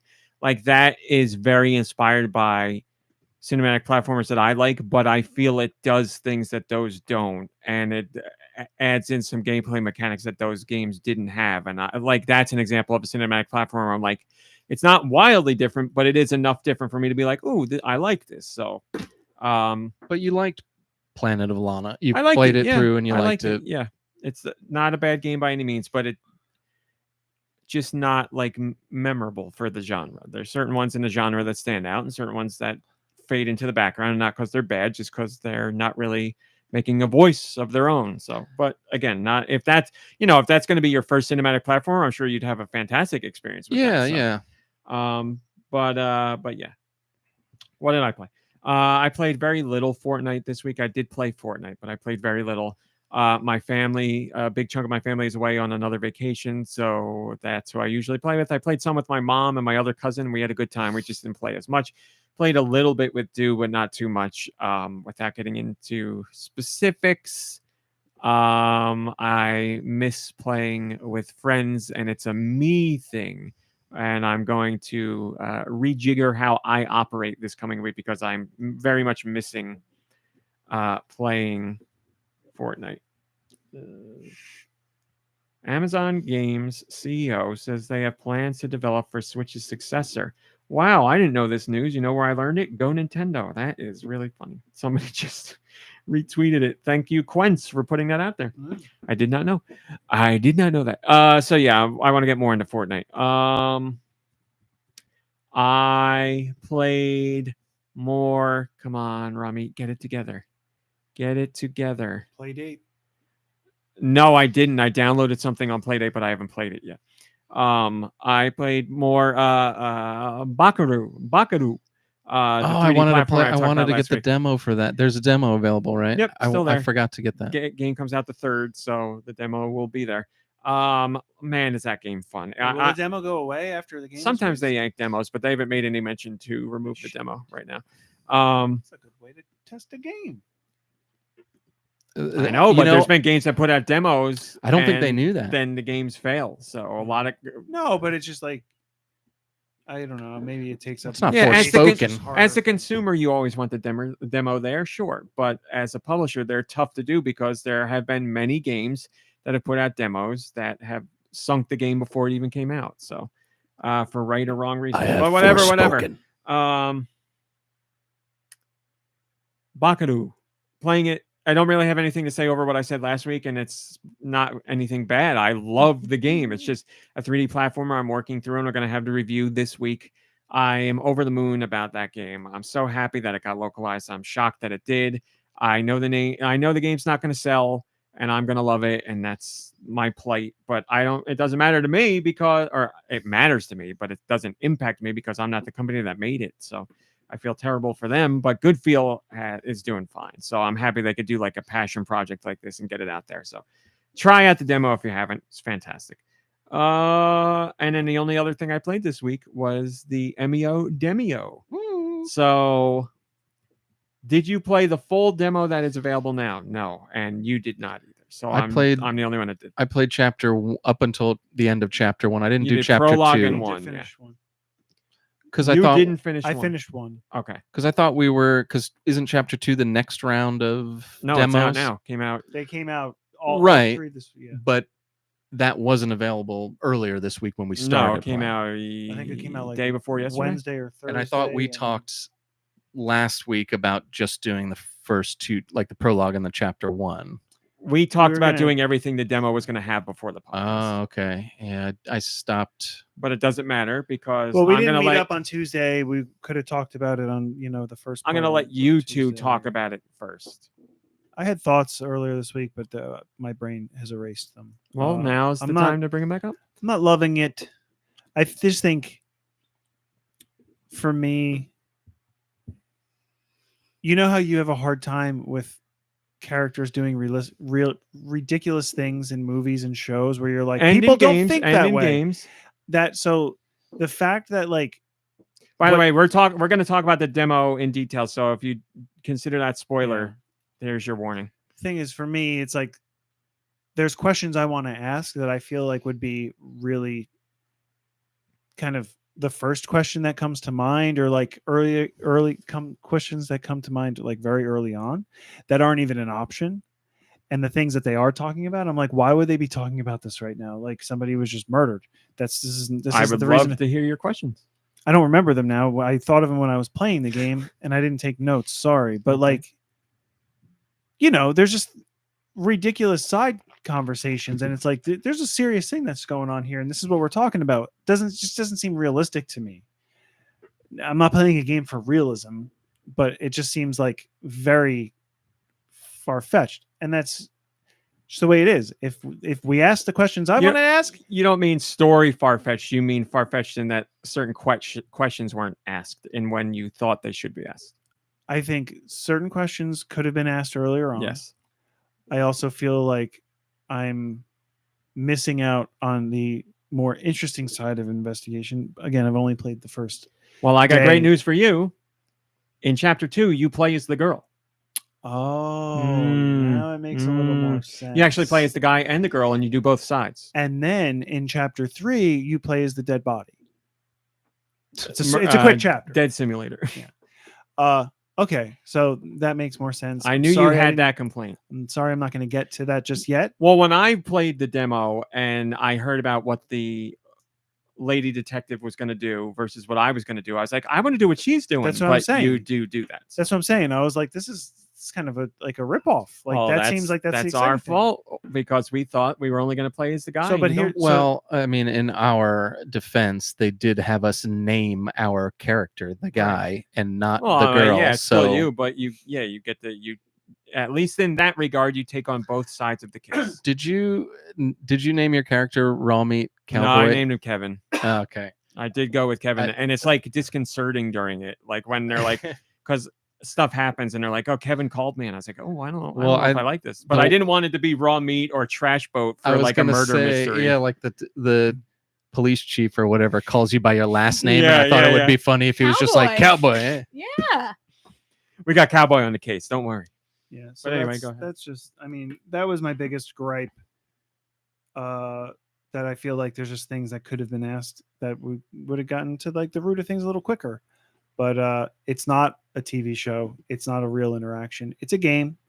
And they control the narrative. Well, So- there are interactions in chapter 2 that relate to things that happen in chapter 1, obviously, Well, where great, you 'cause I'm not find gonna out How did I know that everything was going to hinge on chapter 2? You know, where unbelievable. you find out that, like, there's the one cop who's very standoffish and she doesn't really talk to you and something's up with her Kuze. and she's mysterious. In chapter 2, you talk to the head detective that you didn't get to meet in the first chapter because he's in a meeting. Yeah. You had a big chunk of that chapter is talking to him, and he lets you in on her. And I said I was going to say spoilers, but I don't want to do too much. You learn a lot of stuff about her where you're like, oh, that's why she was acting like that, and that's why she was so weird. And you learn more Everybody's got about a story. the young buck at the detective agency who's kind of like a womanizer. You learn more about him, especially in regards to the detective, the woman. So you do learn things. You're like, oh, all Name right, a woman. I get that. Any woman, you Yeah. you get more on I that. mean, then good on them. Hi, Thromo. Telling a story that has exposition, and you learn more as you go along, as things should be. But yeah, and the other thing that kind of bugs me, but again, it's the nature of the game. It's kind of the situation where like options don't come up in the menu until you open it. Like you have to open your notebook, or you have to do one thing before it triggers any further action, and like those things tend to bug me. It's very in much like an general. old school text adventure, yes, Like, where I you am- further the conversation by going through options. I was at one point where I went through every single option in the menu, and I was like, something's not triggering here, and I don't know what it is because I've done everything I well, can. you know what would help when the option No, on it flashes yeah, yellow what you're when supposed to you do first is open it. flashes, yeah. Right, but after that initial flash, Mhm. somebody else said something to me or whatever, and I went back in, and I think it may have flashed, but it flashed quick, and it doesn't keep blinking. It just I was watching. It does flash, but it's only that initial flash. So but yeah. there was something I needed to do to trigger something, and it wasn't like it. I went through the entire menu, and I was like, "This is ridiculous." And then, Well, you so know it what just helps if took you me use a- the think option. Just go to think and it tells you exactly what to do. That's what was frustrating me Oh, is I maybe was they hitting do. think. If and you it don't was know what to always- do, think is basically what do I do? If you don't Right. know what to do, you click think, and think tells you what to do. And that brought me to one of my gripes with it is I was having a frustrating time the same way I've got very little experience with games like this, so I don't know that in the old school days this is how it was. But yeah, I asked them the same 3 questions over and over, and you never know, like sometimes they say something new about the same thing that you just asked him about, and sometimes they don't, and then you do the think option, and then he's like, well, maybe you better talk to him again. It's like I've been Right. talking to them, That's and then you look in your notebook and it's the same thing. I mean, it's not a game for me. I don't think it's a bad game, and I can see people enjoying this, and peace and love to them. It's not. It wasn't for me, and especially with I find the tone of the game to be, again, it's not a game for me, and it's not made by people like me. So I don't know anything about what they were going for. It seems like this is what they wanted, but the tone for me of the game is so far off because you've got like this awful serial killer story, and here we are, like with two a young with a detectives. womanizing cop, and another police officer making us tea, and like we're commenting on how she looks, and then we're at the end of the chapter they ask you to go over everything with your partner at the PI firm, and you go over everything, and it feels like there's no stakes. It feels, because I answered a couple things wrong, and it was like, I don't think that's right, and then they do a flashback and show you what it was, and then I'm like, oh, okay, that was the answer. I just forgot. So then I put in the right answer, and it's like, that's the right answer. And who knows, maybe moving forward those choices are going to have bigger consequences, but as of right now, if you get something wrong, it doesn't seem to matter. And the way, okay, so maybe that's the way it's supposed to be. Maybe they're just trying to tell a story and you're just kind of along for the ride. But why do you have so many options, like a notebook and like questions and looking around? And I found a lot of the background, I'm not a big fan of those background. I've played a few and I've liked a few, but like where you're moving around the magnifying glass over just one image, and the image might be something as boring as somebody sitting down in front of a doorway for ever. I mean, we were in that interrogation room for what seemed like forever, just so I can hear this guy talk in circles about how he wanted a tea from the pretty police officer and he doesn't remember things from 18 years ago. I mean, I don't know. It missed the mark with me. I think it's not a game for me because of those things. Like the tonal shift was off. And I felt like nothing. I didn't feel like I was investigating at all. I felt like it was just like, what's the option next to move the story forward? Because it didn't feel like, ooh, I better ask this. Like, there's a question that I want to ask. Let me click on questions because it'll definitely be there. And then it's like, so it's it kind wasn't of like, really. It's sorry to kind of jump No. in, but like it. So you saying that the tone doesn't match? That's how I feel. I couldn't put it into the same words, but that's exactly how I feel. It's almost like I prefer a detective story that's like Professor Layton than Where it's not taken seriously at all. because the tone is completely, like there's like, oh, there's this mysterious thing going on in the village, and every person you talk to, they're like, hey, this reminds me of a riddle. Like that's what when you go into it, that's what the game is. In this, you're like, there's this kid that was just, sorry, spoiler alert again. No, I said we're talking spoilers. Like it's a dark story about like a teenager that was murdered, right? Mm-hmm. And then you have these conversations of these, it's kind of crazy. Or even your character is also like late teens or whatever, right? Like 19. And so is the other girl at the detective agency.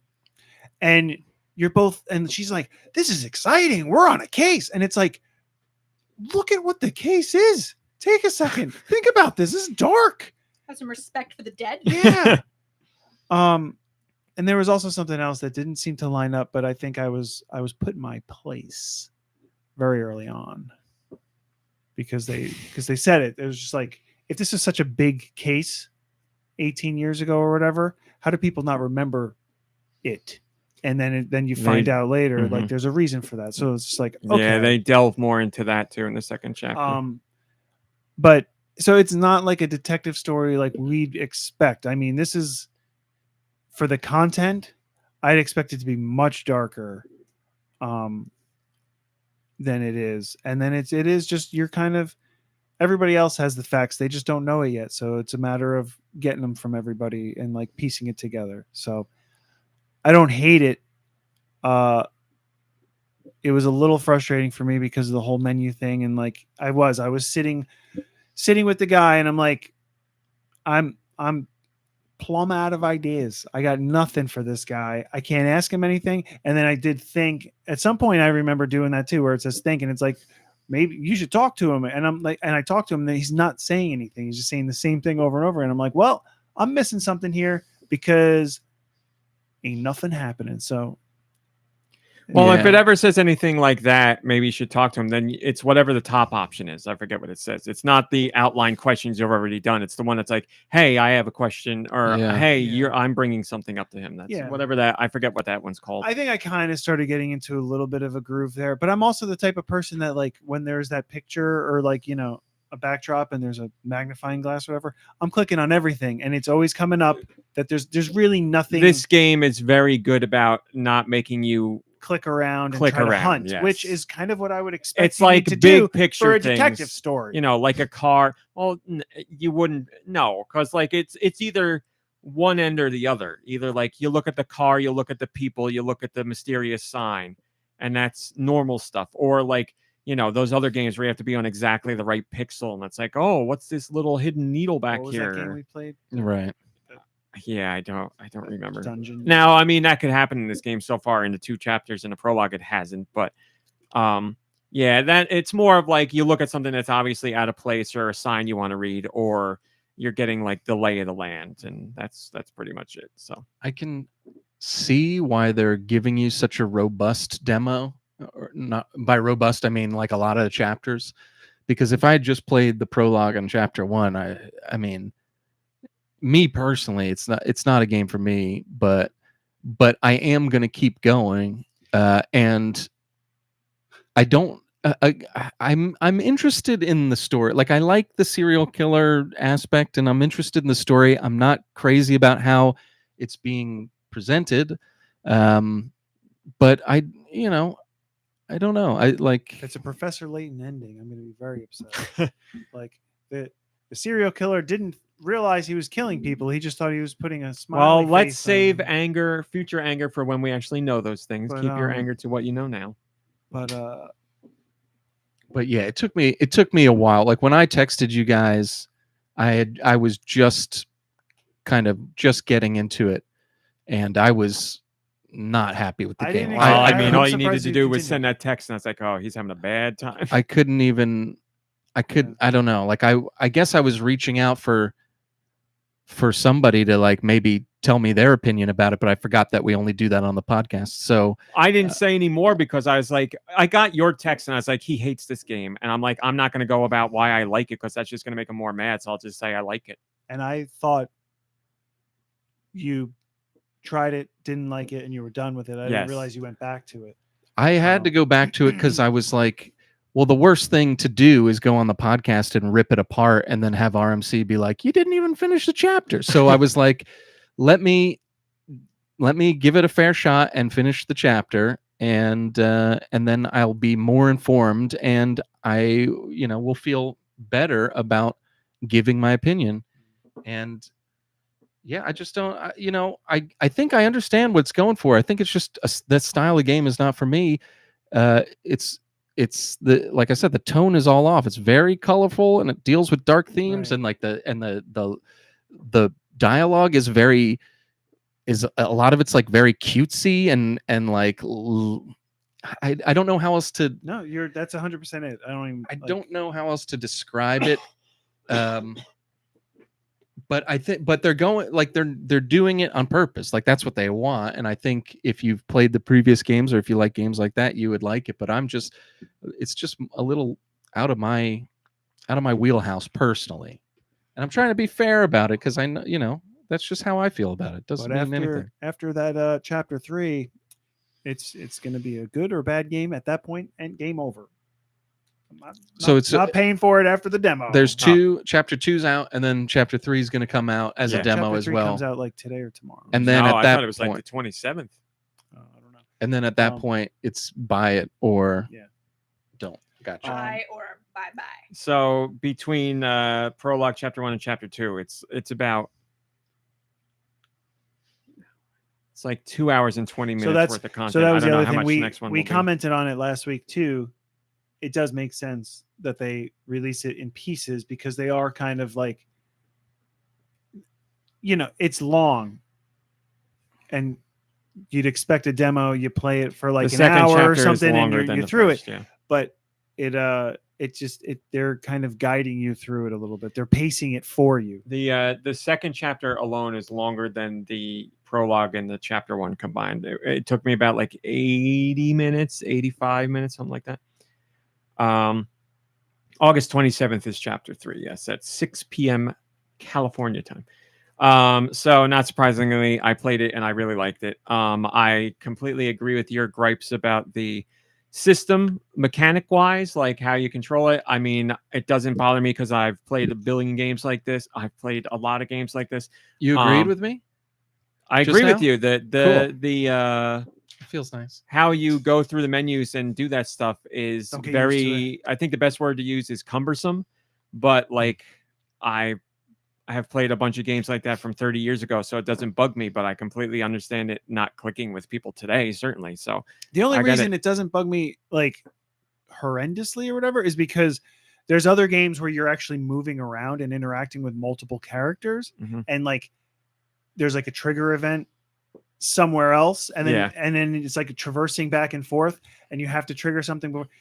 It's not that we're in one conversation, and you just have to trigger something. That's the in that thing. It's conversation. all So it's a- all like, right there. It's Yeah. a little bit more manageable for me, or acceptable or whatever. Like I can deal with it, but because of that, still it just bugs me, and it is because like I might talk to the same character and I might say click on the same prompt twice, and then by the third time, I expect him to just read, like, what else is he going to say or whatever, and I don't go back to it again. And it was like that third prompt on a topic is what really needed it to propel me to the next thing. I don't know. It's just so. But continue, please. I'm sorry. That's why I wanted you guys to talk first. Yeah, I really like the story. I'm very interested in what's going to happen. I don't mind the tonal shift at all. I mean, to tell you the truth, it didn't seem strange to me. I never thought anything of it. It's very. I don't want to say very Japanese, but is it not? Right, like that kind of tone, that like bright, cutesy dialogue tone. See, I wouldn't say there's bright and cutesy. I would say like there's moments of like levity, and there's discussion of the murders, and it's like looking to thread the needle of like keeping you on edge and making you feel comfortable. I wouldn't say it has anything to do with Japanese stuff. Obviously, the game is Japanese in the settings that you go to and the way that certain people act because it's Japanese. But outside of that, no. I mean, it's not like an anime thing or anything like that. It's just that's the tone that they're going for.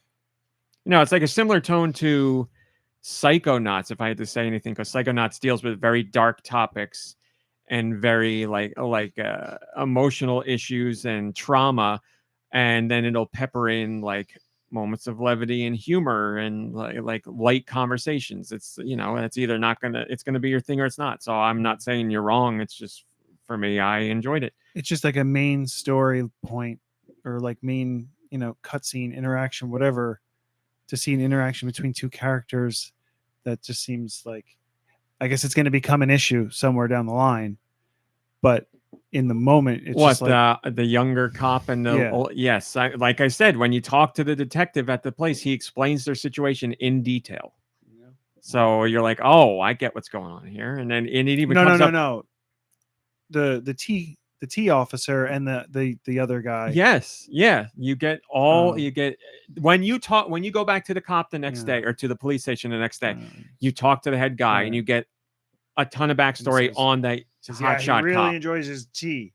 You get some I'm all right. I'm just kidding. Yeah, it's true. Nope, I'm done. I'm gonna play it. I enjoyed the demo. You were talking about the detective stuff as far as like, does it actually matter? Like, are you making choices that matter? Yeah. There's something that happens in the second chapter where I want to know how things played out, because I did it a certain way and I pushed back on what I thought it wanted you to do, and things played out the way they played out. And I don't know if I made a decision that's going to save me later, whereas it would put somebody else in a bad situation later. I don't know if that's how it plays out. Also, the second day or the second chapter, when you go to review everything, the game really amps it up because they ask you a question directly and it gives you an open text prompt and you have to say somebody's name. And I was like, oh man, they're really putting me on the spot here. So I put in I can't remember names. I put in, well, now you know, I put in a name and it was like, yeah, that's blah, blah, blah, blah, whatever. And then the guy's like, but also there's this thing too. And I was like, oh, I made a good point. So I don't know, like, if there was an answer I could have given where they're like, that's the way you need to be thinking or what. I would imagine you're going to get a different answer based on the name you say. But so, yes, your detective work, like, at least as far as chapter 2 showed, you don't want it's not like you're just notebook when you're answering these questions. Or is it off of memory? Because, like, I honestly, I can't even remember. That one is off of memory, but it's in the review session when they're like, you know, look at your notes. But if you have to write from memory, like, that's you weren't. I wasn't allowed. I just did the review section of chapter 1, and you weren't allowed to look at your notes when their 3 options came up for something that you had to choose. So that's what this is like when you got to put in a name. Yeah. Now the levity that you're talking about.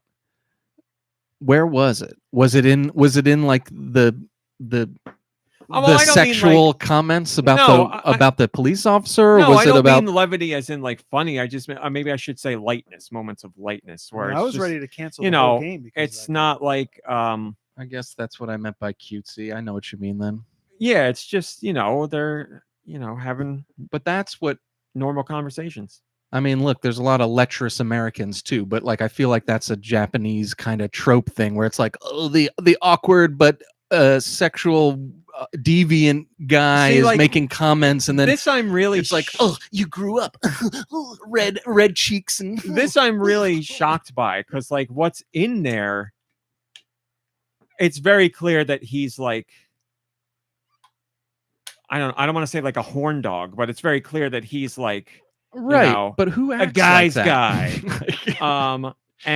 But it's not like anything over the top or ridiculous. It's just like, you're like, oh, this guy's stupid. Like he's yeah. I mean, that's I he's guess a young hot shot, and he's I like got girls on the brain, and that's it. And like the older the older detective, when you talk to him, he's like, yeah, that guy. He's like, again, I don't want to get into this spoilers on this stuff, but he talks about how he knows the guy is like that, but he's like, there's stuff that happened with the car. He's partnered with the cop. You know that. He's partnered with the female cop. And he talks about their relationship and why it is the way it is and how they benefit from each other.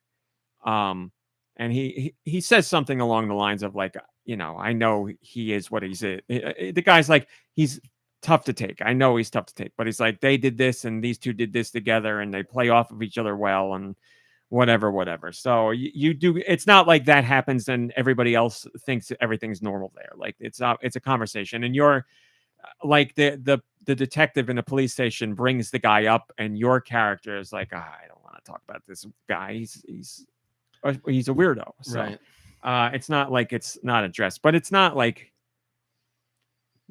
I don't want to say, like, I've watched plenty of anime where there's characters that are like overtly sexual and like you're like, oh my god, what the hell is up with these people? This guy is like, your standard goo goo gaga over girls guy. Like he's Chainsaw Man. That's a great example. The second chapter, like I said, you play as the girl, you play as the guy. The girls' conversation is really interesting because of the people you talk to, and I was interested after the first chapter. I wanted to see what was going to happen, but after talking to the people you talk to in the second chapter, and then seeing what happens to you, the guy, where he goes and what he does, I'm like, the demo ended, and I was like, oh, I really want to know what happens here. I want to continue to the next day, but you don't get to do that. But I am very curious to see the instances where I made decisions, what would happen if I made a different decision, or there's one of them that's not even a decision. It's like, I was like, it wants me to do this, but can I get away with not doing it? And I did, and something else happens. And I imagine the end point is the same, but what I did to get there, I would imagine could have repercussions in the story. And I'm hoping it plays out well for me, but I don't know. I need other people to do it. So I don't know what happens, but yeah. Like I said, same page with the menus. It only doesn't bother me because I've played those games before. I would never fault anyone for saying they don't like the way that's handled. I think it just that messes with the pacing or whatever, because you can't just like interact. It's as long as you like, the thing is you have to be willing to learn the quirks of it as you go, and then it should become less cumbersome. But I wouldn't push back on any gripes about that at all. So well, you played 2 chapters. We only played 1. I'm gonna say, who do you think it is?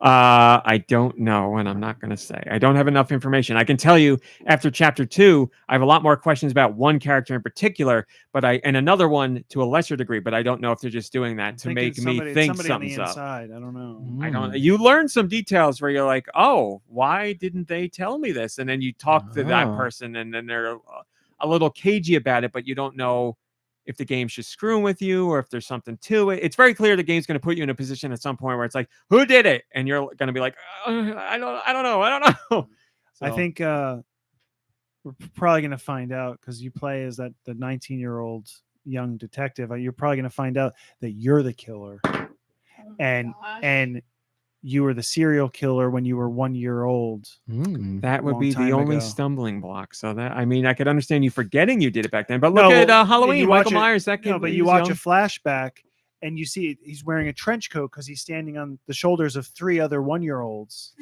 Oh my god! I hate kids, and now I know why. They're murderers. So demo's out now. Prologue Chapter 1, Chapter 2, Chapter 3 comes out on August 27th at 9 p.m. New Jersey time. Game comes out on the 29th. So if you want to get in and share your thoughts or just see what you think of the game, it's free. It's free. So there you go. All right. We're running late. Let's do questions. So thank you, by the way, you two, for playing that. I appreciate it. Send your questions to goninpod@gmail.com. Goninpod@gmail.com. Maybe I will. It can be about Nintendo, video games in general, or whatever the hell you want. Question comes from PT. Get ready, everybody. Oh. Everyone knows that all the states on the East Coast, New Jersey is the mecca of culture. Here's a list of this or that featuring highlights of the Garden State. So they're going to say 2 names of things, and we have to say which one we are for. Okay. Rapid fire. Bon Jovi, Bruce Springsteen. Springsteen. Definitely Springsteen.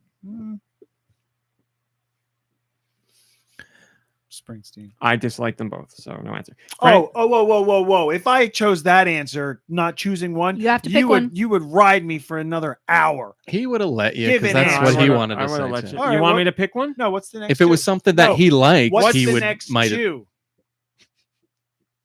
You know, I'll take you shooting me down all you want, but to not let me respond, that's something else. What's the next two? Frank Sinatra, Frankie Valli. I have a definite answer on this. I don't one. have a choice of the two. Sinatra.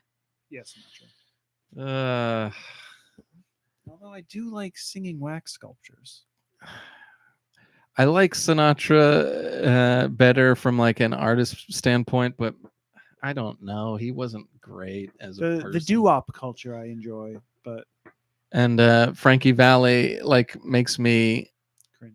like he just kind of scares me now but you know, it's only because he's lived so long and he's still doing it, you know. So I don't know. Yeah, he's not. He's just upright. I guess I'll have to go with Sinatra. I'm going Frankie Valli for the reasons you just said. I can't not look away from that I mean, wax where's Tony figure Bennett? performance. But I guess he wasn't He's Jersey. got Danny DeVito or longevity. Peter Dinklage? DeVito. And Yeah. and why are those two lumped Yeah. together? That's a little rude. Wait, was Peter Dinklage Jersey? Where's he from? He's I from don't know. Morristown. Oh yeah. Mhm. Huh. So he had money before he became But, Peter famous. Dinklage I'm sorry, or I- Danny DeVito? I have to go with Danny DeVito. Danny DeVito. Yeah. Gaten Mata, whatever his name is. Oh, The Stranger Matarazzo? Things kid. Or is it? Yeah. Is it Matarazzo? I didn't even know he was from Jersey. Him or Ray Liotta? Ray Liotta. Definitely Ray Liotta. But who's is that the kid with the tongue? Yeah. Okay. I like that kid, but I mean, Droth has the a speech big impediment crush kid. on Ray Liotta. and she's right gonna to have say, it. I yeah. mean, rest in peace. He was actually I- a really good man too. He was a good Was dude. he? Yeah. Oh yeah. Oh, he always played villains. I know. That's never like really that's knew. one of my favorite parts I about him. wish I knew more about him. He's dead. I You can learn everything there is to know now. No, I wish I He's- knew more about him while he was still with us. He's really interesting. I heard him on a podcast So being did he. interviewed, and he had like an interesting upbringing here in Jersey, like broken home kind of thing, like should have never been an actor kind of thing. And he's turned out to be a great actor and a great person, a great man. And Gabby Hoffman, who was a child on Field of Dreams, has a bunch of really great things to say about him, and not Oh, not really? so about Kevin Costner. Not so about. Is it Gaten? Gaten, yeah. Yeah. Not so much. I don't know. I'm sure Gaten's a cool. I'm No, sure he's a nice I'm kid. going He with seems Gaten like a just nice because guy. I got nothing I against love the Ray, but kid. I've never seen Ray in anything where I'm like blown away. He's always good. Don't get me wrong. He's always good, but I I just mean, like he's Not Stranger- main man. You're blown material. away by Gaten's performance. No, I in just like Stranger Things. Things more than anything Ray Liotta's been in. Like Stranger Things, I'm Okay, really fair into. enough. But Ray Liotta, I really like. It's not like this one's bad, this one's good. My initial was gonna say the Stranger Kids thing, the Stranger Things, Stranger kid, Kids thing. Yeah. just because he's like he found a way into many hearts very what is very your quickly. answer? I'm gonna stick with him. Frankie Gaten. Valli. Yeah, but Okay. but I learned some new things about Ray Liotta today. Tomato pie or fat sandwich? Never had a fat sandwich. Tomato so pie. Tomato pie. What's a fat sandwich? It's like Like it's a like, like a Rutgers- cheesesteak with chicken fingers and French Oh, fries. No, I'll do the tomato pie. Thank All right, you. I'll do tomato pie. Atlantic City or Ocean City? Ocean City. Atlantic City is way more Jersey, so I have to go with Atlantic City. That's what I was thinking, and I don't I feel like Atlantic Ocean. City. I so think Ocean City is for Philly people. get him out of here.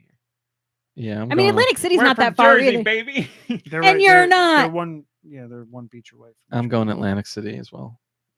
Did you say? Too I said hoity-toity. Ocean City Okay. because I don't need to deal with the riffraff of the casino. Now here we go. Number 5, or it was number 5. We're done after this one. This is the last one. Pork roll or Taylor ham? Pork roll. I have a really hard time with this because I realized recently I don't have a preference of how to say it. It depends on where I am and the place and how they label it, because I've gone into The Taylors look delicious. So because I think it's because my parents knew I hated ham, they always called it pork pork roll. roll. Because There you go. I don't even think I knew it was called Taylor ham until I was like old, like way older. That's As a pretty good. kid, I always called it Taylor ham. Yeah, your family's a now Taylor I ham use them family. interchangeably, Me so too. I don't really I use dislike I either use it one. But interchangeably because I think for a while it was always pork roll for me. If I had But to then I guess- went into a place and I asked for pork roll and they stared at me. I'm like, Oh, That's what? That's pretentious. not true. Yeah, no, Oh, they this is did. a load of Wow, crap. that's Stare right pretentious. back. You could Stare right You could back. hate the other term, but to not pretend like you don't know no, what it but is. it's like when I was in Italy and I asked for the pistachio gelato and the guy looked at me and it's pistachio, not pistachio. And I'm like, no, it's the no. only flavor That's bull. that remotely sounds like That's what I not said, even and you know close that's to the what it Jersey is. situation, and you know it. Like the Jersey situation, pork roll and Taylor ham is a battle that's been going on for years. Like to pretend like you don't even know what the other one is, blow it up your ass. Like that's It's like going into Starbucks unbelievable. and ordering a small instead of a grande And they're like, or something. small, yeah. Or Yeah, Well, exactly. anyway, because of that interaction, I don't even know. I don't remember where it was. I am no word. I I I am just a speak of customer. it as I see it on the menu or Ropa, in the ropa, surrounding area. ropa. So I'm trying to be flexible. malleable. And you gave me crap for not So, picking either. what- And you what- don't pick yeah, either I'm for sorry. pork roll Taylor So ham. you don't have an answer then? Well, you or- didn't pick either for that either. You gave me crap for it. Because in the past, when you ask a question that has one or the other option, and I say I don't know, I can't decide, hey. you give me such That's garbage. not the point here. Oh, right, because we're talking The about point how you is- treat me. You gave me crap for number 1, and you do the same thing for number 5. did it for You hear any multiple. pushback from me? None. Not now, but how? Am We'll I never wrong? know. We'll Not never now. know. Oh my Not God. never. Am I wrong here We'll for the never amount know. of times where I'm like I'm just gonna sit this one out because I can't decide. Like I'm No, undecided, you are and right. he gives me such Yes, shovel. you are right. You are right. So I was goofing on you for a second, but dear God, bring it back, huh? All eyes on me. I'm the problem. Oh, I'm glad you could admit it. Moving on. I would say Taylor ham for myself. Definitely. But you wouldn't like it crap on somebody for the Taylor's. other one. No, well, I'm the same as you. Yeah. I grew up saying Taylor ham. Now I use them interchangeably. But if I have, in this instance, Taylor ham or pork roll, I go with Taylor ham. Okay. Thank you, PT. We greatly appreciate Have you ever had a Taylor ham and pork roll sandwich? Delicious. Have you ever had a Taylor ham? Was Is it ever Taylor? No. Yeah. No. No. Patreon. Mom Brain, did you know that you can join the Patreon For $1. for $1? Colossus did. If you suddenly turned GoNintendo into an indie publisher and had a comfortable amount of money to spend, what developer or creator would you want to team with to publish a game? Would you give them complete freedom? Or is there a specific type of game you'd like to see a certain developer tackle? I would give them complete freedom without a doubt. But I would look into what they were doing first, obviously. And there's no genre I would look to do, but I'm obviously only going to publish games I'm interested in or believe in. At least believe in. I could publish a game I wouldn't personally play, but I believe in it. Sure. Who would I want to go with? Color Grave, definitely. Way Forward, definitely. The guy, it's terrible. I forget his name. Canary Games, the guy who did Lunark and just put out Castaway. I'd love to work with them. That's all I can think of. Oh wait, no, Castaway. Tui. I really like his games, but it's not to that degree that I would work with him. Sorry. Man, it would be a dream come true to work with Toby Fox, but he's not Toby gonna, he Keith? doesn't need to. Why would he? Not that any of these people need to tell you the truth, but like, man, yeah, Toby Fox, that would be something else. I'd love to do something with the 1000 Resist team, but what am I? They're 1,000 time resist. that'd just be to put my name on it. Like I would feel bad. I'd be like, I'm only the publisher. I'm not going to offer you any insight. What do you need from me? Like that's crazy. So there's my list. That's what I would do with GoNintendo with an indie. Yacht Club. I would love to work with Yacht Club too. That'd be great. Lots Oh, of what are the other ones? The SteamWorld folks. Thunderbolt. That would be good. Yeah, I like that. I haven't played SteamWorld Heist 2 yet. I really They want made to. one of your favorite games, right? Wavelength. They published it. Oh, they didn't make it. Thunderbolt's a publisher now, so yeah, they did not make it. They provided some oversight, but no, they did not. That game that sunk like a stone, which is, I guess, apropos for it being a water-based game. No. That's all that I got there. They got my answers. I really think, in the interest of time, we should skip music. Unbelievable. I have music all ready to go. I know you do. Music. Would it kill you? Music. Wait, she's got music. I We want to mean- hear it. All right, it's gonna kill you. We'll do it. We got to motor through it. I'll be quick. I know you'll be quick. But I we would got have to guess. said the games. Chinese room. That's it. Oh yeah. Okie dokie. Well, let's get started. I got music. You want to hear it? We do. I do want to hear it. Oh. I just want to hear music. Whoa. Well played. And you're welcome, everyone. Wait, was that you two or was that George saying all? No, that was due, definitely. Didn't have George's timber. All right, plug in, my babies, and get ready for your ear holes to be massaged. Send your music to goninpod@gmail.com. Goninpod@gmail.com. Put music in the title. It'll help out your local mom brain. Help. This one comes from Spaniel 53. It's a Mario and Luigi RPG. It is. The first one. Mario and Luigi. I mean, Mario and Luigi Bowser's Inside Story. no. Mario and Luigi Dream Team. No. Superstar Saga. Yes, So the first one. you got it. Superstar Saga. The next one, Guy Bones. Can you turn it up? Smash Brothers. You got it. Wii U and 3DS. It was Melee. Melee, whatever. What is this? A menu? Like the Uh, loading It's the screen or intro something? song. Great Sweet. job. Next song comes from Nico Darunia.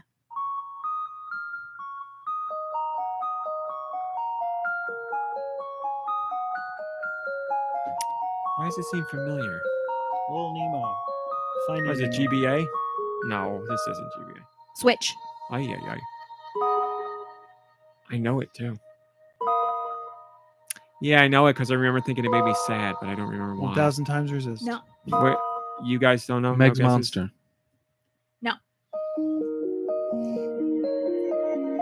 I got no guess. It is Pokemon Other Legends people are playing Arceus. here. I'm sorry. I thought we were supposed to be like I ripping didn't through have a here. guess either. I was And gonna. it wasn't a game I thought any of you guys. Oh, Pokemon I did play Legends that and I are- really yeah, liked it. That's what I was. I really thinking liked about. it. Not enough This to remember the music. one comes from You should Sorvis mark Corbin. that as a win because I was going to say that. Okay.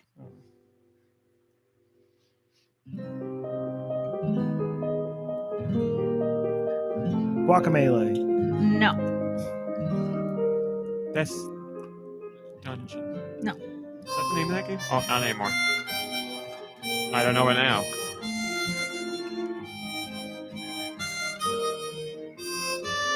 Take place in the Wild West. No.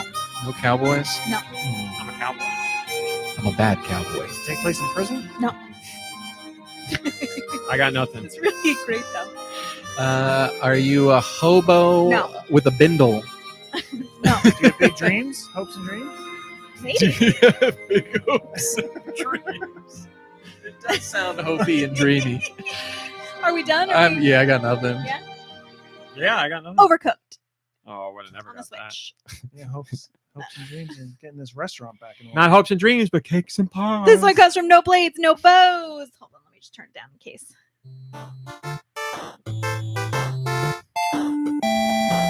I feel like I know this. You know this. I know you know it. I Rolling know Thunder? it. So I know it. What do I know? it hint from? number 1. It's on the NES. Hint number 2. It's not a good game. Hint number 3. You like the movie a lot, and you're not wrong for liking it. That's you? No. Hint number 4. It's all about a dick. Dick Tracy. There you go. Nice. It is Dick Man. Tracy. That's funny. I do like that movie. It's wanna- I love the movie. arguably It's maybe fun not a movie. great movie, but I like It's it. a wanted to fun rewatch movie. it. This one comes from Tony De La Mancha.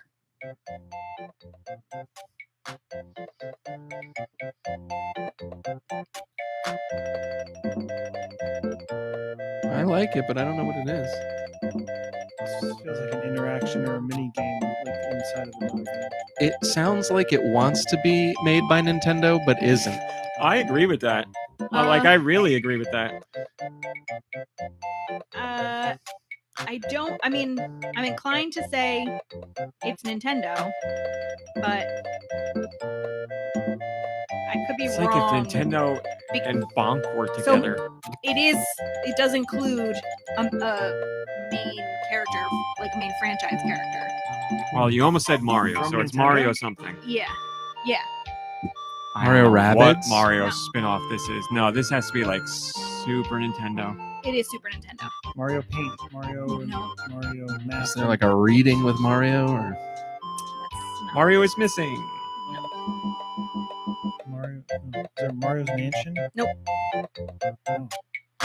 School is back. Can't help it. School is back. We don't know. It is Mario Super Picross. Oh, I wouldn't have guessed it. I haven't played that. This one comes from Zartan86. and Zartan. I feel like you might know this one too.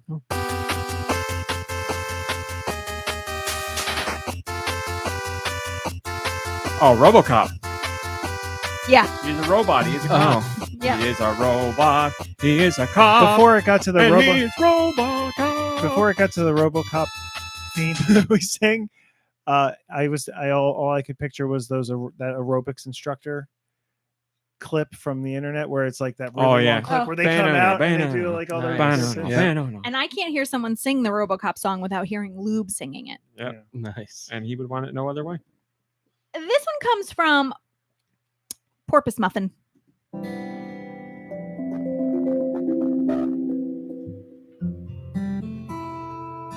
This isn't a short hike. Did I play this? It sounds familiar to me. I like it. Is this Pikmin? Is it true? Is it True first party? Colors? It's not first party. It's not True Colors. Do we know it? I don't think so, but it's hard for me to That's keep what. track. What was it? Is it a farming game? I don't think so. No. Okay. By True Colors, you know what I meant, right? Like the Life is Strange. Yeah, Life is Strange. I don't know it. I don't know it. Nikki? Oh. It was Toem. Toem. I've never played it. It looks really It sweet. looks interesting. And the music yeah. sounds nice. I might have to look into it. And that was from Porpoise Muffin. Here's one. It's Tomei. It's about Marissa. Here's one I from should play it. Wow, Mikey3319.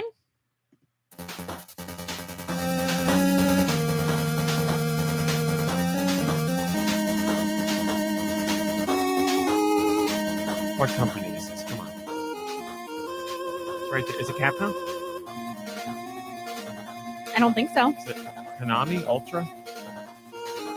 Mm-mm. I would have said Ultra for some reason. Franchise? I guess. Like that confidence. Well, it's based on. Oh, it's a licensed game. Yeah. Terminator. No, but. Oh, you're on to something. Last Schwarzenegger Action Hero. movie. Last Action Hero. Beautiful. Never played Well that. played. Whoop, that was stupid. And the last song for this week is from Jess I. Green Dreams. It sure is. Yeah. Fragile away. Dreams? Fragile Dreams. Right away. Now turn it off before I cry. Don't need to hear Aw. any more. You don't have to turn it off. I remember where I was when I played this. I don't like to replay games, but I Who think I should published replay this? that one. Or who developed this? Exceed? Who developed? I don't even know. It's a great question. That's a good question. Hmm. The man told you turn it off before he loses it. I said It's she can leave it's a it. pretty one. It is a pretty one. Fragile Dreams.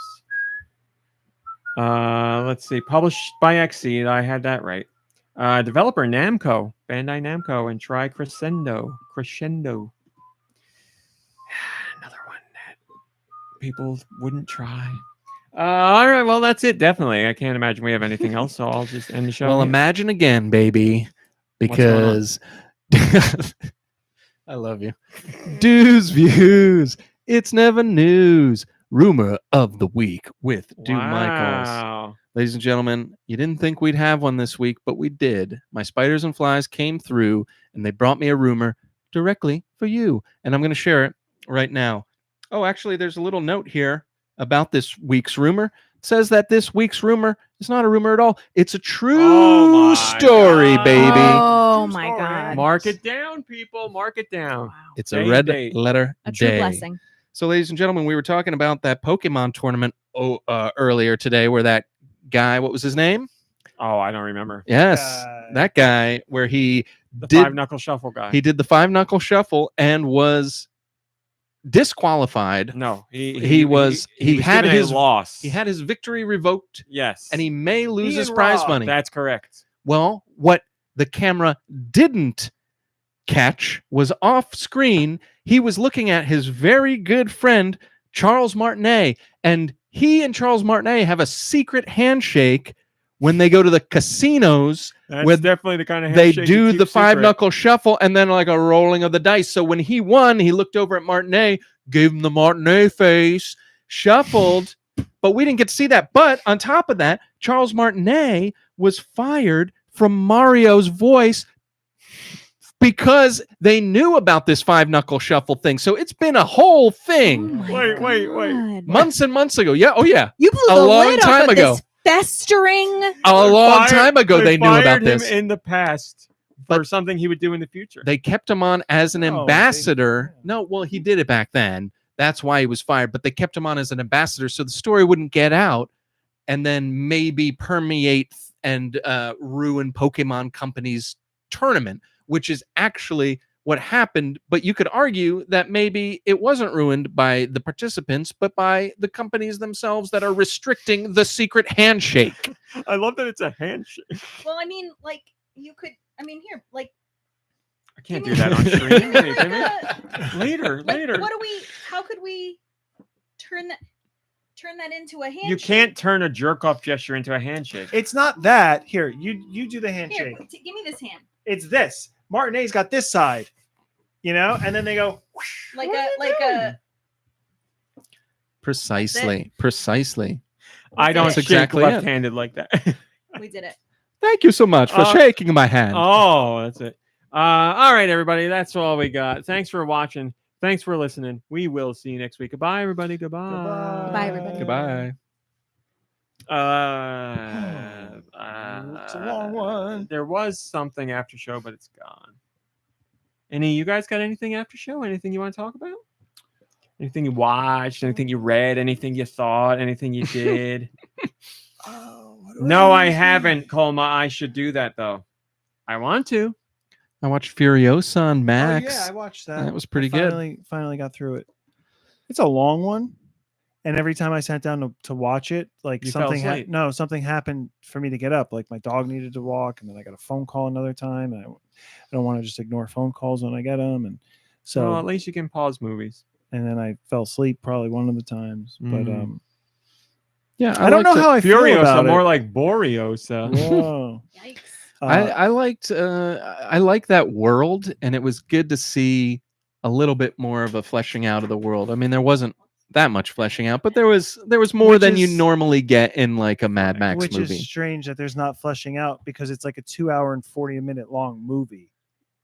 So Not like it is. so for it to be that long, Was it 2 hours and 40 or minutes? it's at least 2 hours and 2.5 or something. Man, 2:20. that's like for me, it went by pretty quickly. And I wasn't really into the very, very beginning. Like the first 15 minutes, I was kind of like, what is the first this? chapter. Yeah, I wasn't 2 too. hours, 28 minutes. Oh, 20. Man, it after that first chapter, it kind of flew for me. I thought that Anya Taylor-Joy's performance was excellent for what she had to work with. I mean, she had almost no lines, Right. and yet I thought she was way more I think she's a great interesting. actor. Yeah. There Oh, you go. she's a terrific actress. But I thought, everyone's talking about Chris Hemsworth, and I thought he was fine and funny and stuff. But like for me, it was just like, oh, there's Chris Hemsworth doing a funny voice with a nose. Like it didn't feel like he was transcending this character. Whereas I couldn't take my eyes off her. Like I thought, No. and like We know your feelings. I think she's beautiful. But yeah, but not even that. Like Right. I thought she gave a commanding performance with almost like nothing to say. You know what I mean? So I thought I was really impressed by that. I like all the, like I said, the world building stuff. I liked a little bit more of like the gas town and of the Citadel. I liked all that kind of stuff. Um, I thought there was a lot of CGI, So that's what gets me. which Like for Fury Road to be like like praised for being so like all practical effects and everything else, and then to go from that to this where it was just like covered in CGI, and it was just like, damn, like I feel like they had this mission and just went for it and just threw everything away and was like, let's just go for it now because people are enjoying it and let's just do what we want. But I think people really enjoyed the fact that it was practical and it was so you could, shocking because it was like practical. visceral and like felt real. This, a lot of the scenes in this, you could tell were kind of CGI, and it didn't take me fully out of it, but at this point, a Mad Max movie for some reason just like screams practical effects. So you're like kind of thinking that's what you're in for, and then I mean, even maybe the I was dogs. jostled There's a little bit. dogs in this that were completely That CGI. I loved the idea of how they used the dogs, and I wish they just used trained dogs, Yeah. because I was like, why are they CGIing these dogs? That- Like stuff it like just, that. It kind of just it, not to be so dramatic, but that kind of breaks my heart, especially because you come off of Fury Road. That's all it was. Like for, that's all they could do is like talk about the practical effects and how real and everything, blah blah blah. And now this, it's just like, I don't know. Plus, I thought For the expense that Yeah. goes into it, it's just like, yeah, for those stunts that they wanted to accomplish, it would have been very expensive and I guess very dangerous to do it practical. Yeah, but they like, lost money on the first movie. They but didn't like- make any money. but Certainly lost money on the second one. it's the same Yeah. issue that I have with I went to see Alien Romulus, and it's like there's things that are Remus. there's things that are done in rom-com. in I'll Romulus. go see it. They went practical for a lot of things, but then the things where they were digital, it's just like it's not good. So you have to get to a point, I feel like, where you have to just question it. And it's like, sure, this is the story you want to tell, and this is how you want to tell it. But if it's going to take away that much by going digital, and it's going to be that like artificial at that point, are there changes you can make in your storytelling that can then shift the way you make the movie so you don't have to rely so heavily on special effects that do not fit what is happening? Yeah, I think a lot of making a sequel to an action movie, especially one as bombastic as like a Mad Max movie, is we got to do it bigger and better each time, and they get kind of too wrapped up in how they're going to do that, how they're going to top it with this action scene. And maybe it's about the characters. Maybe that's why we like these movies, partly. So, because it doesn't mean much if you have a character on screen that you don't care about. They could be doing the craziest stuff ever and you wouldn't care. Which kind of brings me to the protagonist male in this movie. I thought was Jack. I feel like he was just like, oh, this is Mad Max. Like this, they should just call him Mad Jack, But like, yeah, I mean, I'm not angry at it, but he kind of was like the character that I thought the guy portrayed him fine, but it was just kind of a boring, like He's a supporting role, right? Yeah, he's not meant to be the star, but you don't feel anything. You don't feel any sort of connection, so you don't feel any sort of emotion throughout. Like, yeah, pretty light on that. One way or the other. You knew how Furiosa's relationship with him developed, and I got something out of that, but we didn't. Not that we needed to know everything about this guy, but we knew nothing about him, and it just felt like, oh, this is just like a Mad Max character. So I don't know if that's another situation, because I've said it before. You watch a movie that's heavy special effects in the theater, and because if it's like everything's stretched out on a bigger screen or something, things tend to blur and like blend, not blur. Things tend to blend better. So maybe it's something that I would have benefited from seeing it in a movie theater, but Oh, it definitely probably would have been great in the theater. I kind of regret not seeing it in the theater. I It mean, would have that been was- fun. I think when I said to you the other day that it's been out of the theater longer, but I don't know. It's one of the ones that I wanted to, and I just never went to. But All right, guys. Oh, we're we're- ending it there. kind of short. Here we go. This is the longest one ever. No, we're kind of. He's cut us off. You guys can keep talking about it. Go No, ahead. I mean, I got nothing else to I got add. nothing I else would to- I would start spoiling it if I keep talking about it. I want to ask so. one thing before we end this. What's the little window for? You got a This? coin? Is it for a coin? Or is You that for put something in it. Play-Doh? Or Whatever you want. Oh, I thought it was a magnifying glass so you could look at like tiny articles. Boobies. Yeah. Yes, tiny He's articles. dead set Yes. on. He's dead set on not getting new glasses. So now he's just gonna Monocle. yeah. Oh, that would be cool. Actually. Yeah, I don't know. That's Mad Maxy, right? Instead, like adding like lens after lens after lens. I don't know. I could put whatever I want in there. Yeah, I think it's supposed to be for like therapy dough, by the picture, coin, or whatever I want. Little snack. Thanks for watching. Thanks for listening. Play some games, rest, relax, hang out with family. You deserve it. We'll see you next week. Goodbye, everybody. Goodbye, everybody. Goodbye. Yeah, we did it.